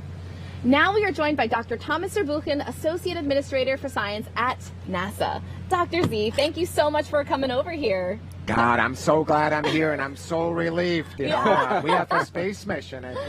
We're in touch with the spacecraft, you know, and everything is nominal. We're waiting, of course, for the second burn, but not quite there, but we're really close. Yes. So can you tell us what makes going to Mars incredibly hard? So there's really two pieces that make it hard. The first one is what we're doing today, which is you really need to head in the right direction. Yeah. So take it off the Earth and have a lot of energy and head exactly in the right direction, because what you want to make sure is in February, when Mars comes, you want to be right there so you can get captured. The second one, which is the one that's going to make us nervous in February, is to entry, descend, and land. You know, so the Mars atmosphere is almost the worst of all worlds. If it was really thick, you could do what we're doing on Earth, which is go in and with parachutes. Yeah. If there was none of them there, you could do, you know, what we do at the moon. When in Mars, you have to do both on top of each other, which makes it 10 times harder than any of the other two, and so that's what makes it so hard. Wow. You've devoted much of your life to science, and I know you were asked the other day during a news conference, you know, why another rover, and you gave a pretty impassioned response. Why is this rover important in your mind to the work that so many people are doing in science? So it's really kind of a key of a whole bunch of new research that we're doing that is focused on a question that for thousands of years philosophers have asked, scientists have asked, and we're ready to answer with the tools of science, which is the way to get reliable answers. And that is there life out there? We have, for 20 years, we've learned about the environment at Mars, and we're ready to ask that now. And the way we're doing it is with this rover. So it's really, for the first time in decades, the first astrobiology mission. We're ready for it. Where it's the next step, and of course there's others coming. You know, Dragonfly. We're already thinking about, and you know, other missions. We want to, of course, go to Enceladus in Europa, you know, and really learn about life there also. So it's an amazing first in that respect. And whether there's life there or not, that's going to be the answer that we're looking for in these places. So yeah, exactly. Yeah, and so we want to do a social media question real quick, if that's all right with you. Oh, absolutely. All right. We have a question from Twitter. What is the key difference between previous NASA missions, rover missions, to Mars, like Spirit, Opportunity, Curiosity, and Perseverance rover? In what way is Perseverance unique from the previous ones? So there's a fundamental difference in the approach. And the fundamental difference is that we decided to put the instruments on Perseverance, the best geology instruments on this, so we can find the right samples. And we decided not to put a chemistry lab on it. Guess why? We don't know which one yet. And so what we're doing is we're actually collecting the samples that we're going to bring to the best labs that are available to humanity, which are the labs all over the world. And that's the choice here. And that's, of course, to do that, we need to do another first, which is humanity's first round trip to another planet. And that's what makes it different. We've got more with the launch operation to go, but real quick, how'd you feel about that launch? Oh, I loved it. It's like punching a hole in the sky, right? It's really getting off the cosmic shore, our Earth, into wading out there into the cosmic ocean. I just love it every time it gets me. All right, very good. Dr. Thomas Zurbuchen, thank you for joining us. We appreciate you being here to explain all the science and the excitement that's coming up. Thank you so much. Appreciate it. Now we've talked to scientists and engineers, and we have shared highlights of the mission and tech demonstrations that are central to the Perseverance rover. And folks, we have a lot more to share. Mars Perseverance has been flying in space for more than a half hour now. Let's check back in with Joshua and Mick to recap the flight so far and tell us what's coming up next. Hey, thanks, Moo. Yeah, as you're seeing on screen there, that is, again, the animation of the Centaur in motion around Earth, in orbit around Earth. And you can see there, like I mentioned, the animation being driven by real telemetry data. Mick, how is the report coming back from the first burn and then currently our coast phase? So we're hearing from Jesse Gonzalez and the engineering team is that everything so far has been nominal. Centaur's been performing well. All the settling firings have been going great, which is keeping the fuel that's still in the tank where it needs to be as we get ready to come up on main engine start 2 for that second burn, which is very important to get us our velocity and into that transfer orbit to Mars. Yeah, so that will be up in just a few minutes, but I think we're going to actually send you back out to our main desk to hear. Oh, so sorry. I'm being held. We're going to hang out here. So coming up, so talk about C3, Meg. This is something that we talked about having to do with the energy to leave Earth and go somewhere else. We're talking about having to get to speeds over 25,000 miles per hour. That's Earth's escape velocity. Yeah, so C3 is basically just the technical term that we use in the aerospace industry to refer to the velocity that we need to get the vehicle where it needs to be. So as you said, we got that little over 2 million pounds of thrust that we left Earth this morning with those mighty 4 solids on the Dominator. I still like that from Tori Bruno. Tori, I'm gonna take that one from Tori. But we got off here and into the park orbit with the proper velocity we needed. And then, of course, this second burn is so important for the velocity we need to get in transfer orbit. Awesome. So the Dominator punching a hole in the sky, as Dr. Zurbuchen said. So we will send it back out now to the main desk and be back with you in just a minute to catch that second burn. Daryl? All right. Thank you very much. Thanks so much, Joshua. Joining us now to talk about how special these missions are is Dr. Michael Watkins. He's the director of the Jet Propulsion Laboratory in California, which planned Perseverance's mission to Mars. That is my home center. Thank you for joining us, Dr. Watkins. So, we have so many great questions for you. Why are missions to Mars unique? Well, I think they're unique for 2 ways. And one is just Mars. It's been in our imagination for centuries. It's a place that looks like the Earth. It looks like it could be home to us. It looked like it was once home to what could have been life. And the fact that we can get there, and we can get there every couple of years, and we can send missions, and we can build on those missions, and you can learn from your mistakes. You can learn from your successes. One of the things I like to joke about is, we say Perseverance looks like Curiosity, but the people who built them are the same. They look even more like each other. And so they, so a lot of our folks worked on Mars Pathfinder, they worked on Spirit, Opportunity, they worked on Curiosity, and now Perseverance. And that history, that group of folks, they're just world leaders, and it's why we're successful. So you oversee the Jet Propulsion Laboratory in California and doing incredibly complex work. Why are these robotic missions so hard? They're hard because you can't really see what's going on. You can't use your human responses, right? You're used to driving your car and you see what's happening, and you turn the wheel. In this case, we've got to tell the rover, we've got to prepare the rover to do a lot of that stuff on its own, right? And so we've got to understand Mars, we've got to understand how the rover works, and we've got to put all that together into a machine that can function more or less without us. Mm-hmm. So we talk to it once a day, and we say, how are you doing, and go over there and do these experiments, and then it's got to do that. So, we kind of give it its intention, but then it's got to do all those activities by itself, and that's a challenge. And the further away from the Earth you get, the harder it is. So you get out to Saturn, you get to Europa, you get beyond, and it becomes harder and harder. Yeah. Real quick, one question to wrap up. You've been in touch with the folks out at JPL. On air, there was an earthquake that played out. It was a 3.9 magnitude. How is everybody doing? How's your team?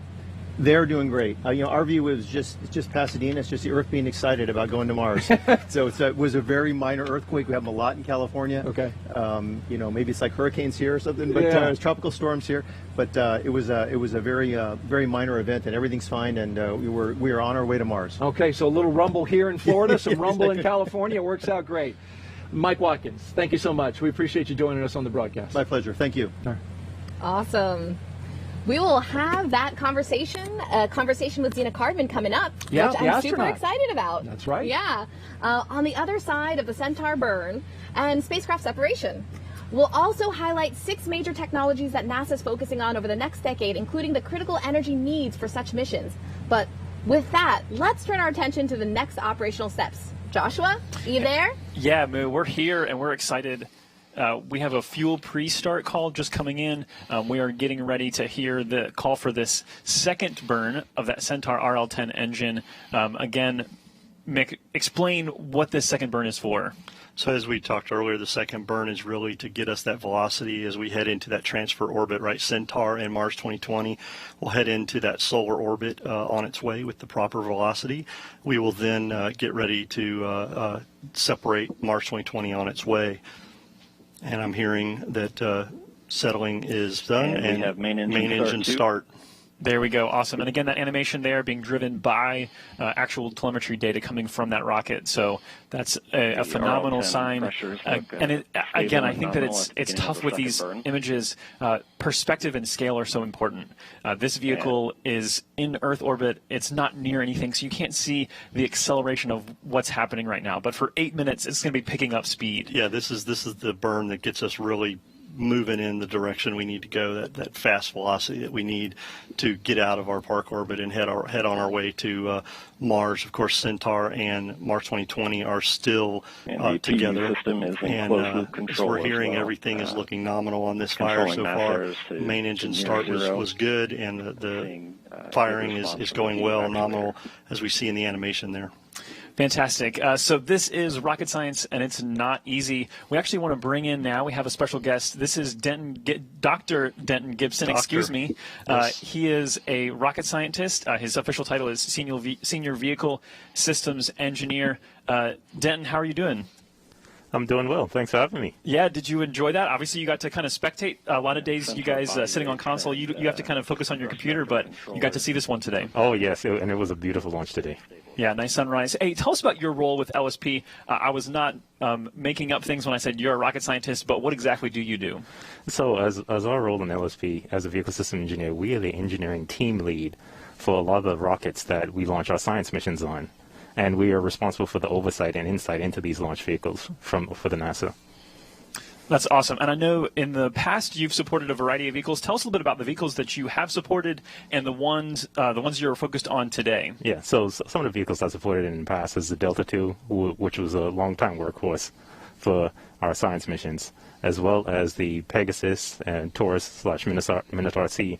And right now I've been focused mainly on the Falcon 9 and Falcon Heavy. Yeah, awesome. So obviously not focused on the Atlas V, but a lot of that experience and the process is the same. I want to take a moment to pause and say Denton's there at Hangar AE. That's the NASA Launch Services Program's hangar. They're very proud of that. We call it the telemetry center of the universe. That's where the data for today is flowing. But I wanted to also ask you, is the process the same for all these vehicles? When we talk about the telemetry and these sort of processes of getting from Earth to Mars, does Falcon 9 experience translate to Atlas, or are they completely separate? So the overall process for many of these launch vehicles are the same, whereas you ship stages to the launch site and assemble the launch vehicles by stages. So in that sense, they're the same, but there's a lot of differences between the launch vehicles that may change that process a little bit. But in general, the processes are the same. Yeah, and Joshua, I was going to say, Denton, I worked with Denton quite a bit over the years, and he talks about the different vehicles he's worked on.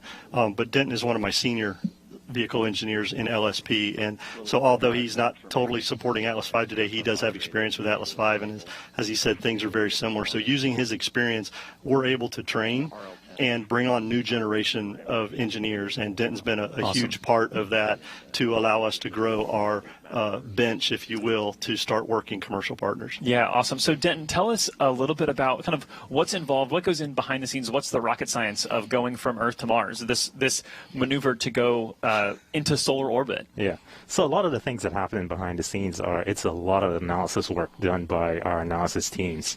I mean, it's months and months of analyses that are performed based on the orbit insertion, the performance of the launch vehicle. A lot of modeling and simulations is done to be able to get to this point to where we can transfer from Earth orbit into solar orbit. Awesome. And obviously you're a rocket scientist. That's for a lot of people, that's like the pinnacle. That's like, hey, I want to be a rocket scientist. So where do you go from here in your career? Because obviously, like, I'm sure there's lots of things that you'd like to go and accomplish.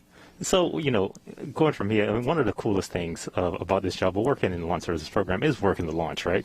I mean, who doesn't love a launch, and who doesn't love working launches? Yeah, we love them. We love them. Excitement this morning, right, Denton? We got to see that's what it's all about. Of course. So, one of the ideal jobs would be a launch director, because you get to work all the launches.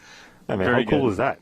No, yeah, that's true. And I guess you get to, is it right to say you call the shots, or is it that the buck stops with you, or how would you say that? I'd say the buck stops with the launch manager. As today we talked, right? Omar Baez is our launch manager for Mars 2020, and he had to poll the team and make sure everything's ready to go. So the buck does stop with him right there on today's launch. And as Denton says, I think there's a lot of people that would love that job, and Denton's Denton's definitely looking at that next step. So I guess we need to give Omar and his assistant launch manager, Tim Dunn, a heads up. Yeah, there you go. Dr. Gibson. Dr. Gibson is Up on and the coming. way. Yeah. Awesome. Well, Dr. Gibson, before we let you go, give us a real quick snapshot. I know you have a mission coming up later this year. What are you working on? So we're supporting the Crew 1 launch coming up. So we're helping commercial crew out with that one, as well as Sentinel-6 as far as the LSP missions that's coming up later on this year. And so we're excited about that one. Yeah, a ton going on. Dr. Gibson, appreciate you. Thanks. And I want to take a special moment on the commercial crew note to comment. We've got a big day coming up. Yes. Pending weather. There's a tropical system that might kind of get in the mix here, but we have a tropical system that could create some problems. Otherwise, we've got Bob and Doug from Demo 2. They're coming home on August 2nd. Yes, I was going to say, Joshua, that's important for us also in LSP. Denton was my lead VSE, along with a few others that are in the group that worked that mission with the commercial crew program. And so it's really important for us to be able to support other programs within the agency to make these things happen. As we launch Mars 2020 today, which is another step for us getting humans to Mars, right, is getting humans launched off of Earth soil was a huge step for off of American soil. Yes, was a huge step for us. Yeah, and so talk about that really briefly with LSP. Obviously, Denton there, appreciate him and his contribution, and you working towards commercial crew, but also supporting Artemis, which is also part of that path of getting humans to Mars someday. Artemis is about learning to live on the moon to sustain a presence there with the eyes on Mars. So how is LSP supporting even Artemis? Yeah, one of the things there is the Gateway program, right? Deep Space Logistics that is working a lot of that. And so LSP is in the works of supporting Gateway and helping them work with the commercial partners that are providing the rockets for those kind of missions that are out there and future things. One of the cool things about working with the Launch Services Program is that we work with all of our commercial partners, SpaceX, United Launch Alliance, Northrop Grumman Space Systems, and of course some up-and-comings. You may have heard some, right? It is like a growing Blue Origin. field. Yeah. It's definitely a growing field in the aerospace industry, and LSP takes pride in working with those commercial partners to figure out what we can do for NASA and the country. Awesome. Yeah, it is an exciting time for spaceflight. The commercial spaceflight industry is booming. There's always new things happening. If you keep an eye on the news, you will see new things. We're getting word now that the engine cutoff here should be happening momentarily. Once we see that happen, we'll have roughly, I believe it's 5 minutes until we actually see the spacecraft separation occur. So we're going to stay with you through that, but want to kind of just preview that for you, that hopefully on screen here you should be seeing that engine cutoff, and that's completely expected. That's a nominal operation, as you say, Nick. We'll hear from Jesse Gonzalez, who's looking at the launch vehicle telemetry and watching the animation there. So let's listen in for Jesse here. And there's the call, and there's the animation, again, modified based on data. RL10 shutdown parameters. Let's talk about communication for a minute, Nick, because it is not an automatic thing to just shoot information at Earth and have that be usable. So how do we go about communicating not only through launch, but on the way to Mars, and then once we're at Mars? Yeah, so the important thing this morning is when we lifted off from Complex 41 here at Cape Canaveral Air Force Station, we had ground stations that were looking at the launch vehicle and tracked it all the way to provide data. Once we got onto orbit after stage separation, you heard a call out for TDRS, the telemetry network that NASA owns, which, by the way, is also used for the ISS and will be used hopefully for the landing with Doug and them. Yes. So getting off the ground today was great because we could deconflict some of that TDRS usage, right? But TDRS is very important for us to be able to get the telemetry from the launch vehicle back down to Earth here. And then, of course, when Mars 2020 separates and it gets on its way to Mars, then the JPL team will take advantage of NASA's Deep Space Network, which has been around for a long time, to be able to transmit commands and data back and forth to the Mars 2020. So it takes a lot of folks to work those, and the TDRS and Deep Space Network are very important to not only the science missions, but human space flight also.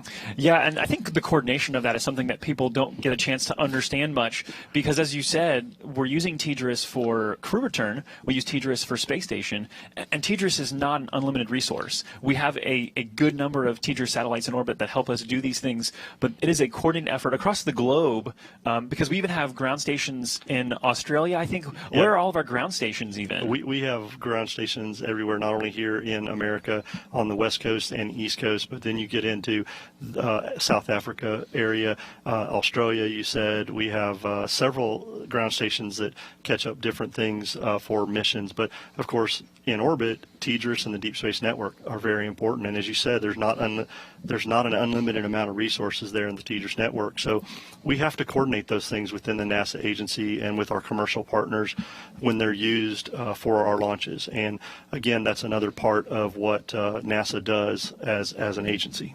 Yeah, so just on that note, kind of thinking about around the world, currently this spacecraft is roughly over the South Indian Ocean. So that's just thinking about how fast we're moving, just the amazing world of spaceflight. It's just hard to put into words sometimes of like we're literally flying around the Earth and we're already halfway around it. And so I want to talk actually about planetary protection some more. I know we heard about that a little bit from Moo, about how they're working to protect Mars from contamination, so to speak, just putting things there we don't want, and we have to consider that, or ULA has to consider that when they're flying to Mars and delivering the spacecraft. Yeah, it's a combined team. ULA, JPL, LSP had to look at that for when we get ready for spacecraft separation here in about a minute, right? One of the things we talked earlier is that Centaur and Mars 2020 are on the same path towards Mars right now. So once we separate, Centaur will do a CCAM maneuver, or what we call a contamination and control avoidance maneuver, and then blow down what's left of propellants in its tank. And by doing that, we have now put Centaur on a different track so that it will not intercept Mars or interfere with Mars 2020 at all for approximately the next 50 years. Yeah, and that took a lot of work by the JPL team and the launch team to make sure that would happen. So again, another planetary protection maneuver that had to be done. Yeah, and I understand from the telemetry experts in LSP that this rocket actually, after the second burn, is not actually aimed straight at Mars for that reason. It's actually aimed slightly off of Mars, and so Perseverance, Mars 2020, will redirect itself just slightly. We're not talking about over 7 months. A little bit of difference here makes a lot of difference later. Absolutely. And Josh, we heard Jesse telling us that Centaur is spinning up. This is the maneuver right prior to spacecraft separation, where we get into a slight roll to give Mars 2020 some stable Centaur tank pressures, stability. Very good performance from the RCS system, and stable indications from the avionics systems as well. So RCS there, the reaction control system, that's those small, the series of those small engines that you see firing around the spacecraft. Those are used for that in-flight operations that they need. The rolling activities, as Mick's saying, is basically providing stability to the flight of Mars 2020 as we go forward. Tell us about actually... And we have successful separation of Mars 2020 with the Perseverance rover. There we go. Awesome. We got some nice applause there. That is a big moment. We are hoping to get some live video back from that because of the time delays with communicating with things in space. We don't have it at this instant. We're hoping we'll get to see that here in a few minutes, and we'll bring that to you if we do. But tell us about the separation maneuver, because the apparatus, the actual... It's a really simple design. It's a separation clamp. We'll talk about that in a minute, but as you see on your screen right now, you see the Mission Director Center where Omar Baez and the team are. And Josh, you and I joked about this a little bit earlier, but with the pandemic and everything going on, the teams have done a great job. Normally, spacecraft separation. 2020 with the Perseverance rover, the Centaur will now perform its standard propellant blowdown sequence to inert the vehicle and complete today's flight after completing its CCAM avoidance maneuver. This will conclude today's commentary of the Mars 2020 mission. This is Atlas Flight Commentary signing off. So that's the end of ULA's job for today. Jesse Gonzalez did a great job with the ULA commentary this morning. But what I was saying about the Mission Director Center is normally we would see a lot of clapping, a lot of hoop hollering, a lot of high fives, handshaking. Yeah. But with the pandemic and everything, people are staying their distance, taking the guidelines seriously, wearing masks with this. So we saw a lot of air fives, right? Yes, and stuff. absolutely. So that does not take away from what the team is, how excited they are. They have done a lot of work to get to this point, and that seeing spacecraft separation is awesome. So, but and throw all on top of all that, 2020 was like, here, have an earthquake, right? So it's just we did it. Like we're most of the way there, not there yet. Yeah, as you heard Omar earlier in the broadcast say, a lot of us when we started this, when the pandemic started, we kind of thought Mars 2020 might be Mars 2022. Yeah. But Mr. Bridenstine and the NASA agency decided to move forward. The teams found ways to do this. As we heard, they were disciplined, they were focused, they were courageous.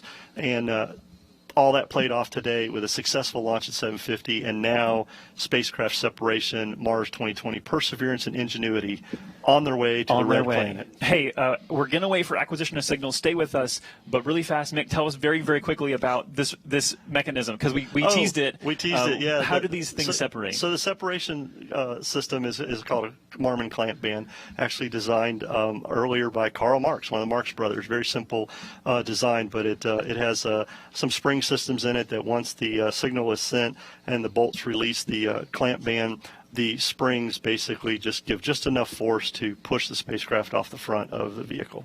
Awesome. And again, hopefully we'll see that video here momentarily. But for now, we're going to send it back to you and check in for one final time in a little bit with the folks here at ASOC. But Daryl, back to you. All right, thank you, and great job, both of you, Joshua and Mick. It's always great to see Mick explain that springs are what's getting us to Mars. All right, so we've got our second burn underway. We've been flying for right about an hour, and as you just saw, spacecraft separation went well, and so that's fantastic. We can now say that Perseverance is officially on its way to Mars.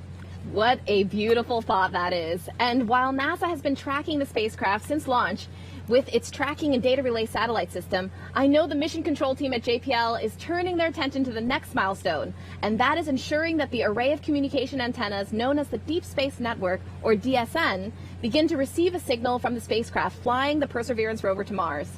We expect to see the teams acquire the signal close to 9:14 Eastern Time. Though, as you saw, the spacecraft separation has occurred in the shadow of the Earth and out of line of sight of the system, so this could take a bit longer than estimated. All right, and so finding life on Mars won't be as easy as you might think, and we talked a little bit about that. Here to talk about that and more is NASA astronaut Zena Cardman. Zena is here to join us, and we're so glad that you're here. Thanks for taking the time. First of all, your reaction to that launch. Wow. Every time it takes my breath away. I had actually never seen a launch before until I got this job as an astronaut, and now I'm very lucky to have seen 3. And every single time, it just makes me feel so much emotion. And kind of talk us through, I mean, it got up quick, right? So as you were watching it, you feel the rumble? It did, yeah. First you see it go up, and then you feel the rumble as the sound travels to you, and you can really feel it in your chest. It's amazing. Very good, very good. Talking about astrobiology now, you have an amazing background. You've searched for signs of life in some of the most extreme environments on Earth, the Antarctic, the Arctic. So you're used to looking for these biosignatures. What are your thoughts about this rover searching for signs of life? Yeah, you know, we have a lot of experience looking for signs of life in unusual environments here on Earth. So if you take a look at Mars today, it's very cold and very dry, and we have some places on Earth that are actually a lot like that. So places like Antarctica or deserts. But if you want to look for signs of ancient life, life that existed billions of years ago perhaps, when Mars looked maybe a lot more like Earth does today, you have to know what those signs of life left behind in the rock record. Because microorganisms are very tiny and very soft, so they don't leave a fossil the same way a dinosaur would leave a bone or a footprint. So instead we use these chemical signatures. Daryl's dreams is shattered again. We told him there's going to be no dinosaur bones on there. He really wanted them. Something wiggling around, but no. So why do we need to go to the moon before we go to Mars? That's such a good question, because we've been to the moon, right? But we haven't been to the moon to stay. We really don't know how to live off of Earth on another planetary body, and we really need to figure out how to use resources, use tools, especially if we want to do geology on Mars. The tools that we use here on Earth are going to look pretty similar, but they might not work quite the same way. And because the round trip to Mars is so much longer than the round trip to the moon, when we go, we want to do it right. Very good. And how do you like that rover behind you? Huh? Oh my gosh, I love it. Yeah, it's great. Hey, I want to ask you some social questions now. These Absolutely. are some from our audience who have been watching. Oh, so great. We appreciate you doing that. Our first question comes to us through Facebook. Thomas asks, will Perseverance land to investigate the landing site for a future manned mission in the same location? Yeah, you know, that's a really good question. I think one of the most interesting things about doing a mission to Mars is choosing where you're going to go. Yeah. Because, you know, you can imagine planning a mission from Mars to the Earth, and if something landed in Utah versus landed in the ocean, your vision of Earth might be quite different. So one possible approach is taking a human mission and going back to somewhere where these rovers have been already, or maybe we'll decide to explore somewhere new. I have no idea yet, but I can't wait to find out. Awesome. It looks like we have another social media question from Twitter, from Huda. Do you think that in a few years we'll be able to send astronauts to Mars in a safe way if we are able to send a rover like Perseverance to Mars in a safe and amazingly planned way? I hope so. We won't go until it's safe for humans for sure, and we're not going until it's a round trip. But actually part of this mission, of course, is a round trip, and so we will eventually learn how to send a rocket to Mars and then have something lift off of Mars and come back. Awesome. Well, Zena Cardman, thank you so much for being here. You did a fantastic job. You were a great guest, and glad you enjoyed the launch. Oh my goodness, it's impossible not to. No doubt. All right, thank you both. Now, as you can imagine, there are a lot of systems to develop and prove out as we prepare for sending humans to Mars, as you just heard. Here now are 6 technology disciplines that are critical to the success of our future explorations.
NASA's first Mars rover were powered by solar energy, but dust storms caused issues by blocking much-needed sunlight. So NASA upgraded to nuclear batteries provided by the Department of Energy. And joining us now is the Assistant Secretary for the Office of Nuclear Energy, Dr. Rita Barnwell. Thank you so much for being here. Great. Thank you for having me. First Excited to be all, here. How did you enjoy the launch? It was amazing. Absolutely amazing. So fortunate to be able to be here and be invited to watch it. I'm just giddy. Had you ever seen one before? No, I hadn't. It was my first one. And what'd you feel as you were? It was, you could literally feel the launch. So it was very exciting. Very good. Yeah. So it's really interesting. When I saw this segment, I was just fascinated by the whole nuclear part of this. This is right in your wheelhouse. So explain to me, how did the Department of Energy get into the business of making nuclear batteries for space exploration? So space exploration requires power sources for the long-lived missions that we need for this type of activity, for heat and electricity to be provided to the spacecraft and the scientific instruments. And nuclear energy can certainly provide that power. One source is the radioisotope power system, RPS. Part of that RPS is the radioisotope thermoelectric generator, an RTG. I know that's a lot of It's a acronyms, mouthful, but you got a decoder ring, so I hope you're good there. It's a space nuclear power system that converts heat into electricity without any moving parts. RPSs work by converting heat from the natural decay of radioisotope materials into electricity, and that's what we have up on the rover that just got launched this morning. Yeah. It consists of two major elements: a heat source that contains a radioisotope fuel, mostly plutonium-238, and solid-state thermocouples that convert the plutonium's decay heat energy to electricity. DOE developed several generations of nuclear space power systems that can be used to supply electricity and use the excess heat for a variety of other space applications. This one that was launched is called the Multi-Mission RTG, and it was designed with the flexibility to be able to be operated on planetary bodies with atmospheres just like Mars, as well as in the vacuum of space. It's amazing the longevity of that battery. Yeah, I heard it could last up to 14 years. Right. Will it actually last longer than that duration? It can, and actually right now it was 17 years, 3 years here, and then 14 years out in the mission itself. So we're very excited about that. That's one of the benefits of powering this mission with nuclear energy. The RPSs that are currently powering Voyager 1 and 2 that are exploring the extremes of our solar system also are being powered by an RPS that has lasted for 43 years. Wow. And That's so a long time. That's a great extent of time. Yeah. The MMRTG is essentially, it's a nuclear battery, like you said, and it contains only 10.6 pounds of plutonium dioxide fuel, and it provides 2,000 watts of thermal power. It's similar, the material that's used in this is similar to what was used in the two Viking spacecraft that landed on Mars in 1976. Wow. So this technology has been around a long time, and it's well proven. Yes. Dr. Rita Baranwal, we thank you very much, the Assistant Secretary for the Office of Nuclear Energy. Thanks for coming out. We're so glad you enjoyed the launch, too. Thank you for having me. You're welcome. All right, here's a statistic you might not know about. Missions to Mars, roughly half of them actually make it there. Imagine that. But right now, we know the health of the Mars 2020 rocket is good because it's sending back a stream of data to our telemetry nerve center here at the Cape. Let's go back now to Joshua Santora to learn more about that. Joshua? Yeah, thanks, Daryl. So we talked to Dr. Denton Gibson, who is one of the guys that works behind the scenes, but there is a group of folks that work behind the people behind the scenes, and Jessica Connor is one of those. She's coming to us now from the same Hangar AE location. Jessica, thanks for joining us. Hey, it's a pleasure to be here. Thanks so much for having me on. Yeah, so tell us about what you do to help make all of these activities, and as Daryl mentioned, the telemetry happen. What do you do for, what's your role for LSP? So I work as a mission communications engineer for LSP. That means that I'm getting the video, data, and voice requirements from the spacecraft and then ensuring that they're able to go ahead and perform these operations once they actually get to pad phase. Yeah, Joshua, I was just going to say Jessica's one of our wizards. You said behind the scene within the Launch Services Program as engineers, we depend on our folks at AE to make sure that we get everything we need to do our assessments as engineers. So they make everything possible there. Yeah, absolutely. So Jessica, tell us a little bit about how you get the data back and then how it's utilized out to the team. So while it's on the pad, we go ahead and get that data through the umbilical lines, and then that goes ahead and goes back to the engineers, and they're able to provide fleet insight based on the data that they get from the consoles. And can you tell us about how long you've been working this mission? People probably don't understand how much time goes in ahead of time behind the scenes to make these missions happen. So I've been working for about 2.5 years on this mission. About 2 years out, we start working with JPL to go ahead and get those requirements, and then we've been working with them since to go ahead and get processing video and also being able to talk back to JPL, being able to talk to headquarters and stuff like that. Awesome. And so what's been the biggest challenge for this mission? I know that this mission's presented a lot of unique challenges for all of our teams, but for you, where has that challenge lied? So we have a ton of experience from different mission comm engineers from the past. And so the most unique thing about this mission has been our treatment of COVID. And it's amazing what we've done to go ahead and keep the control room safe for all of the people on console and to go ahead and launch this mission on time and successfully. Hey, listen, and we did it. We have the data coming back, Yeah. so that means that I think that means you did your job really well today. I would say they did their job great, Joshua. They found new ways, as we talked earlier with the launch team, finding new ways to do their stuff. The folks out at Hangar AE also found new ways to make sure that all the engineering team could perform their fleet's insight assessments and support today's launch. So that team out there has done a great job. They actually make us in engineering look good. So we appreciate all the work you guys do, Jessica. Yeah, awesome. Jessica, congratulations. Job well done. Thank you for joining us for this interview today. Thanks. All right, so Mick, things are pretty quiet now, and that's expected because we're just hanging out for the signal acquisition. The time there is the estimate based on the pre-launch data. Yes. Right now, we're actually in the shade of the Earth, so we're behind the Earth, and so we'll come out of that at some point shortly, and then hopefully acquire that signal because there's some solar rays that have to play in here. So still kind of some. I don't know if tense is the right word, but we're anxious still. Yeah, I would say we're anxious. We're focused still. As I like to refer back to what Tori said earlier, right? Focused and disciplined. Even though it's pretty quiet right now, we have had spacecraft separation, which was a huge milestone for the team, an exciting time for us at NASA, ULA, JPL, the DOE, and our United States Space Force family. But the team is still sitting on console. They're still following their procedures. They're still performing everything that needs to be done as we await the acquisition signal. Some of the things that are going on here behind us is ground securing and everything here at the complex to make sure we can safely enter and do the work. So yeah, a lot of work still going on. Yes, and we're going to send you back to Daryl because we need to check in and talk to the folks who are going to be getting that data back. So Daryl will check in for one last thing in just a few minutes. All right, thank you very much. And you can imagine driving out into the countryside and you're farthest from the nearest cell phone tower, and you look down at your cell phone and you see one bar, a very faint signal. And as you mentioned, Mars is very far away, so you get a very faint signal, very much less than a 1 bar.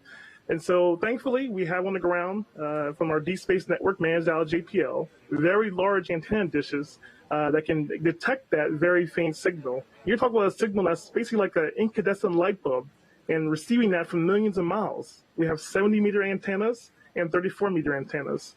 A 70-meter antenna is about the size, to give some context, about the size of a 20-story building. So very large systems that can detect that very faint signal. Great. And the Deep Space Network also communicates with all of our other missions beyond the moon. Now, how far have we gone into space? Well, our Voyager missions are the farthest and fastest human-made objects that exist. Voyager 1 is nearly 14 billion miles away from Earth. It takes almost 20 hours one way to communicate to it.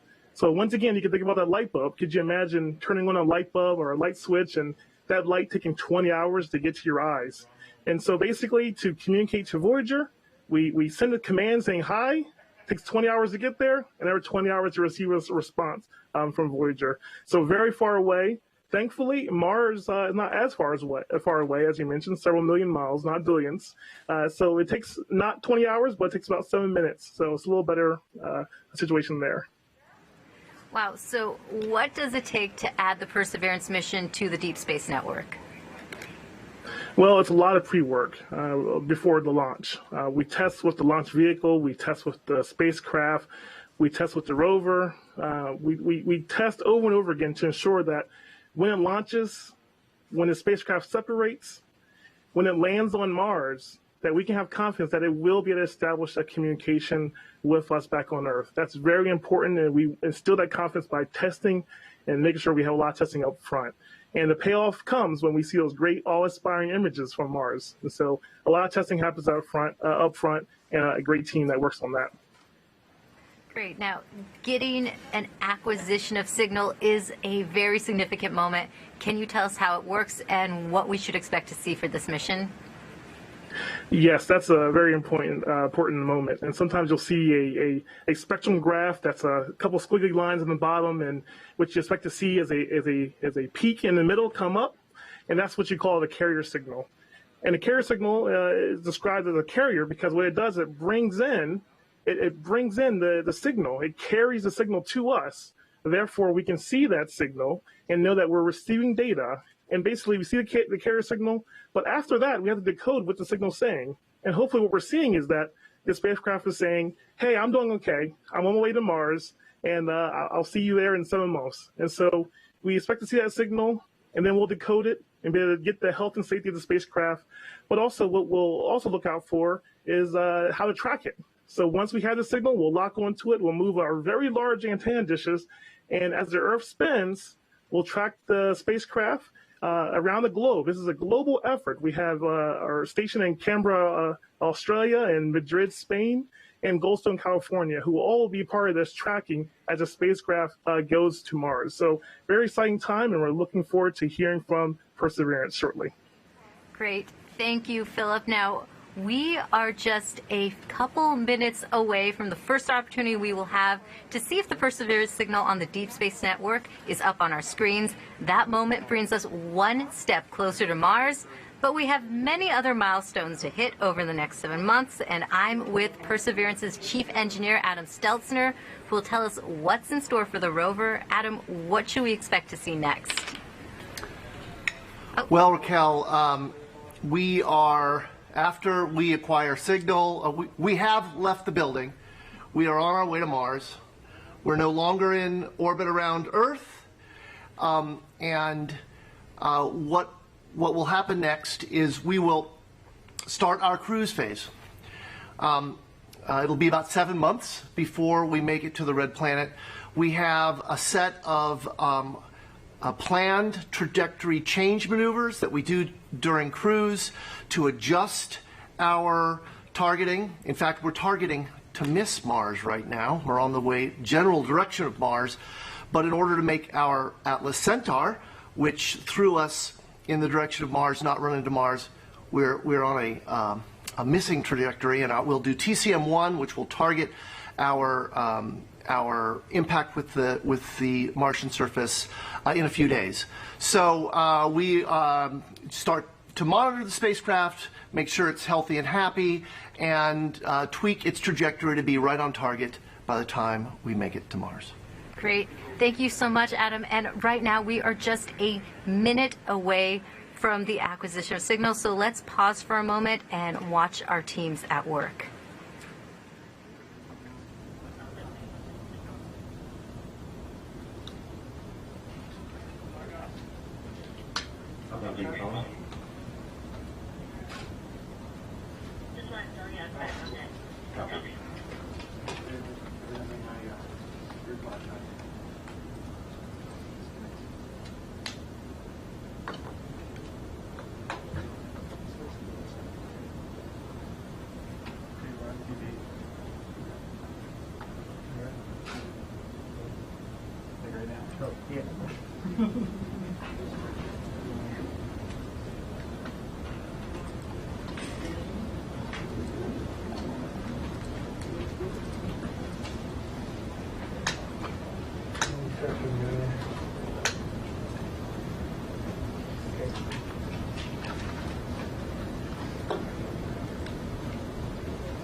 A flight will be waiting for indication of acquisition of signal. Ace copies.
20, MEM redefined report initial acquisition.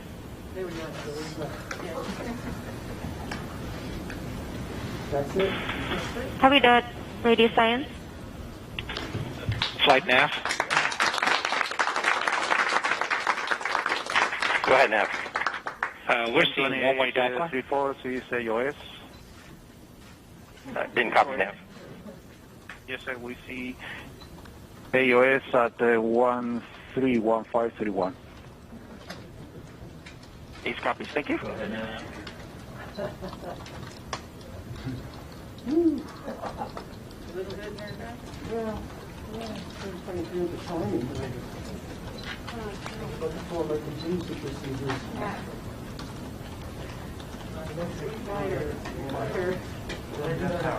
Flight telecom, I was about to pull up my contingency. We now have an acquisition of signals. The rumbles now are of claps and cheers, and it's an amazing moment. And the years of blood, sweat, and tears from every person who worked on this mission is now realized as Perseverance makes its way to Mars. Now, if we still have Adam here, Adam, I want to know your reaction to getting the acquisition of signal. Well, Raquel, it's very nice to have the spacecraft in a safe, separated, on its way to Mars. Nav looks good. We are hearing from the spacecraft. That was the only question. And it's not really much of a question, but it's just nice to have that confirmation. Our launch process is complete. The vehicle's on its way to Mars. And so the next chapter in Perseverance's mission can begin. Great. And what are you looking forward to next? I'm looking forward to, ideally, a very quiet and boring cruise to Mars as we prepare for the never boring and always stressful entry, descent, landing on the 18th of February. Great. Thank you so much, Adam. And we hope you tune into our coverage of the landing happening on February 18th, 2021. Joshua and Mick, we here at JPL would like to thank you and the entire Launch Service Program and United Launch Alliance teams for all your amazing work today and all the work you do every day to make a launch like this possible. Now, Joshua, back to you at the Cape. Raquel, congratulations to you and the team over there. Obviously, JPL, I think Adam's response is kind of what you'd expect from Adam of like, hey, check that box, but we got a lot of work to go. Yes, yeah. I mean, the work here for the launch team, exciting day. Yes. We got this done. Our portion of this is done. Adam and the team now have Mars 2020 underway, and they've got a lot of work in front of them, too. And hopefully it is a quiet 7 months, and they get ready to go. But we are so excited to be able to perform this for them as our JPL customer. I know Tori Bruno and the ULA team are excited as well. And I just can't be I can't be more excited about how this went this morning. It feels good. Yes. Hey, before we sign off today, we want to check in with the NASA launch manager, Omar Baez, to get some thoughts from him. Omar, kind of give us your response after seeing a successful process this morning.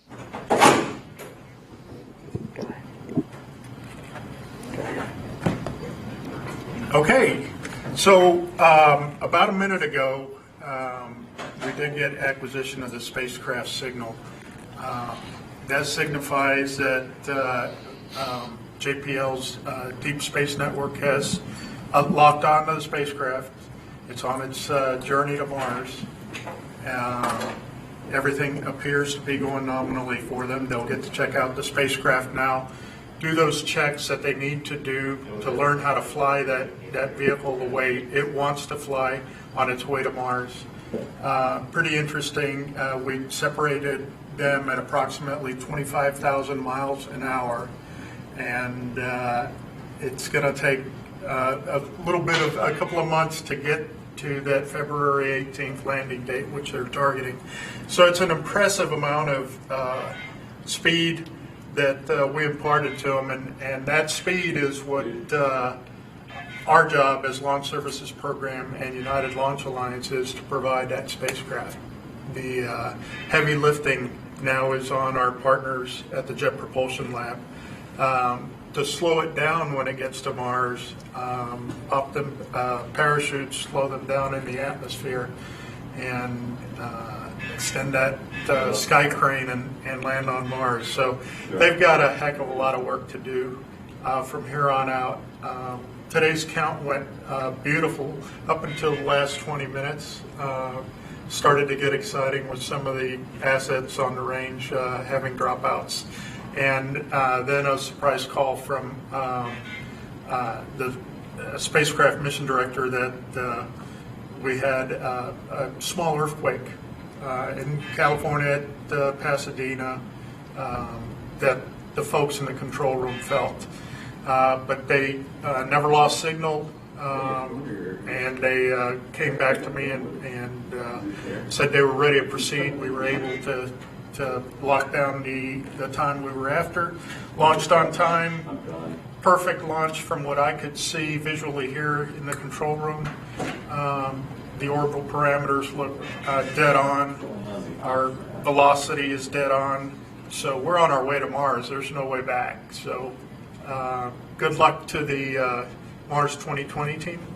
It's been a pleasure to be part of this. I've been with this roving Mars community since Sojourner, and through Spirit, Opportunity, and Curiosity. So it's a pleasure to be once again part of that little bit that becomes that club, that auto club of roving on Mars. And I just want to say I'm very proud of this team. This team has worked diligently to get here.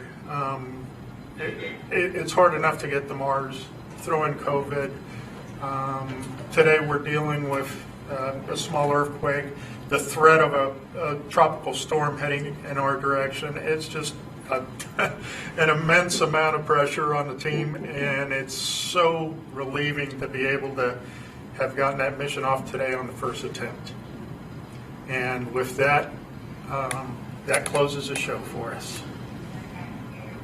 Awesome. A big thanks to Omar. Appreciate him and his words. Obviously, a phenomenal effort from all 5 of our teams we talked about. Yes. So from LSP, congrats to this team. JPL, congrats to the U.S. Space Force. Congrats to ULA. Thank you to ULA for hosting us today. And then the Department of Energy. And a special thanks to a couple groups, the RADCC and the JIC.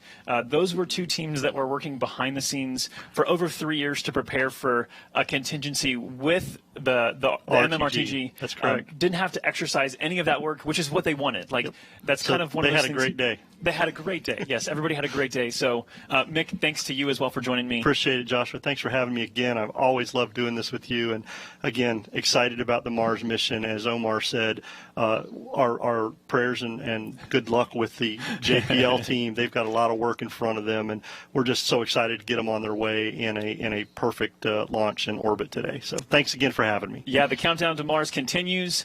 That's going to do it for us at the ASOC for the launch of the Mars 2020 mission with the Perseverance rover. Daryl, back to you. All right, Mick Woltman and Joshua Santora, thank you both. A great job done by you. And again, congratulations to the Launch Services Program team here at NASA for the great launch, as well as United Launch Alliance getting that off. And I got to congratulate you as well, Dr. Moo. You're with JPL. You've been working on this for 7 years. Yes. Congratulations. How does it feel? It's amazing to have this phase of the mission cemented now in time is amazing. But like Adam said, there's so much more to go. A lot of work to do, but you know that your baby right there in front of you is on its way to Mars. Yes, it is. Very good. Well, engineers and scientists at NASA have spent years designing, as we've told you, and testing and building the Mars Perseverance rover, but we've also had help from a number of countries around the world. Norway, France, and Spain, just to name a few, but also the European and Japanese space agencies. Here now is a toast to all of those who helped us get to Mars and help that Perseverance rover get ready to fly. Congratulations for the successful launch of this fantastic new mission to the planet Mars. Congratulations for the great work, despite all the obstacles set by COVID-19. I want to congratulate everybody who made this mission happen thus far. Thank you all for the passion and the commitment to make this epic happen. Bravo et toutes mes félicitations, which means my heartfelt congratulations to all the teams involved in this magnificent adventure. So you've been rewarded with a beautiful launch, and I hope you'll have a safe cruise to Mars. So well done the work so far. Let's keep going. Skål to all teams for a successful flight. Our international effort to reach Mars is more important now than it ever has been before. This mission confirms that when we work together, we can overcome unbelievable challenges. And to build a mission that truly deserves its name, Perseverance. To persevere means to insist, to keep on, to continue trying tirelessly. And if we persevere, we succeed. And that's why I think this is an appropriate name for this mission. Perseverance has just started a journey to make history in Mars exploration. It's the start of our collaboration, not only to go to Mars, but to bring back samples, the Mars Sample Return Campaign, and this is going to change our view of Mars forever. Mars is an amazing place to explore. Because exploration is inside the human being very nature. Mars is essential to understand and know about our solar system, including our Earth. We believe we can contribute to scientific discovery and future human exploration on Mars. This exploration of Mars is of great global significance as it contributes to the humanity's search for a home away from planet Earth. We need robotic precursor missions like Mars 2020 Perseverance to help us understand where we need to go and what we need to do when we get to Mars, but ultimately our objective as a globe is to put humans on the surface of Mars. Together we're counting down to Mars, so go Perseverance! 一緒に火星に進出しましょう。行け、Perseverance. Stiamo facendo insieme il conto alla rovescia per Marte. Vai, Perseverance. Ensemble, nous retournons vers Mars. Bon voyage, Perseverance. Halt Perseverance. Adelante, Perseverance. Hiya, Perseverance. Together we are counting down to Mars. Go Perseverance. And thank you so much to our international partners that you just saw there. They did a fantastic job. Now, before we let you go, we want to tell you about a little tradition that JPL has, where they did this, I guess, after the launch or before the launch with some peanuts, and Moo knows it well. Yeah, in fact, Perseverance, little baby Percy brought us some peanuts here to divvy out, so let me give you some. Look at there. It actually started with a landing event. So Rangers 1 through 6 didn't go as planned. And then with Ranger 7, it landed successfully on the moon. And they were thinking, what was the difference between Rangers 1 through 6 and 7? And it was these lucky peanuts. The lucky peanuts. Yeah. And so ever since then, I guess they've been having peanuts. Exactly. To for get the every landing. And now launches. Well, and now we've got ours in our hand. We're going to hold off because we got a little more reading to do, but we're ready to go with our peanuts. Yes. Yes, thank you so much for watching NASA's launch coverage of Mars 2020. Stay tuned to NASA TV and our social media channels for updates to the mission. Yeah, coming up in just a bit at 11:30 Eastern Daylight Time, we will have a post-launch news conference right here on NASA TV, so stay tuned for that. And of course, to the next big moment that we've been talking about, the landing of the Perseverance rover on the surface of Mars 7 months from now. That date, February 18th, 2021. So for now, we leave you with highlights from the thrilling liftoff earlier this morning. Take care, everyone, and remember, keep looking up. Cheers. Cheers. 7, 6, 5, 4. Engine ignition. 2, 1, 0. Release. And liftoff. As the countdown to Mars continues, the perseverance of humanity launching the next generation of robotic explorers to the Red Planet.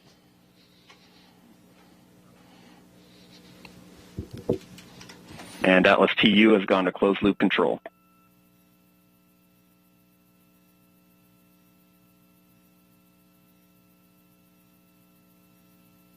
Coming up on third.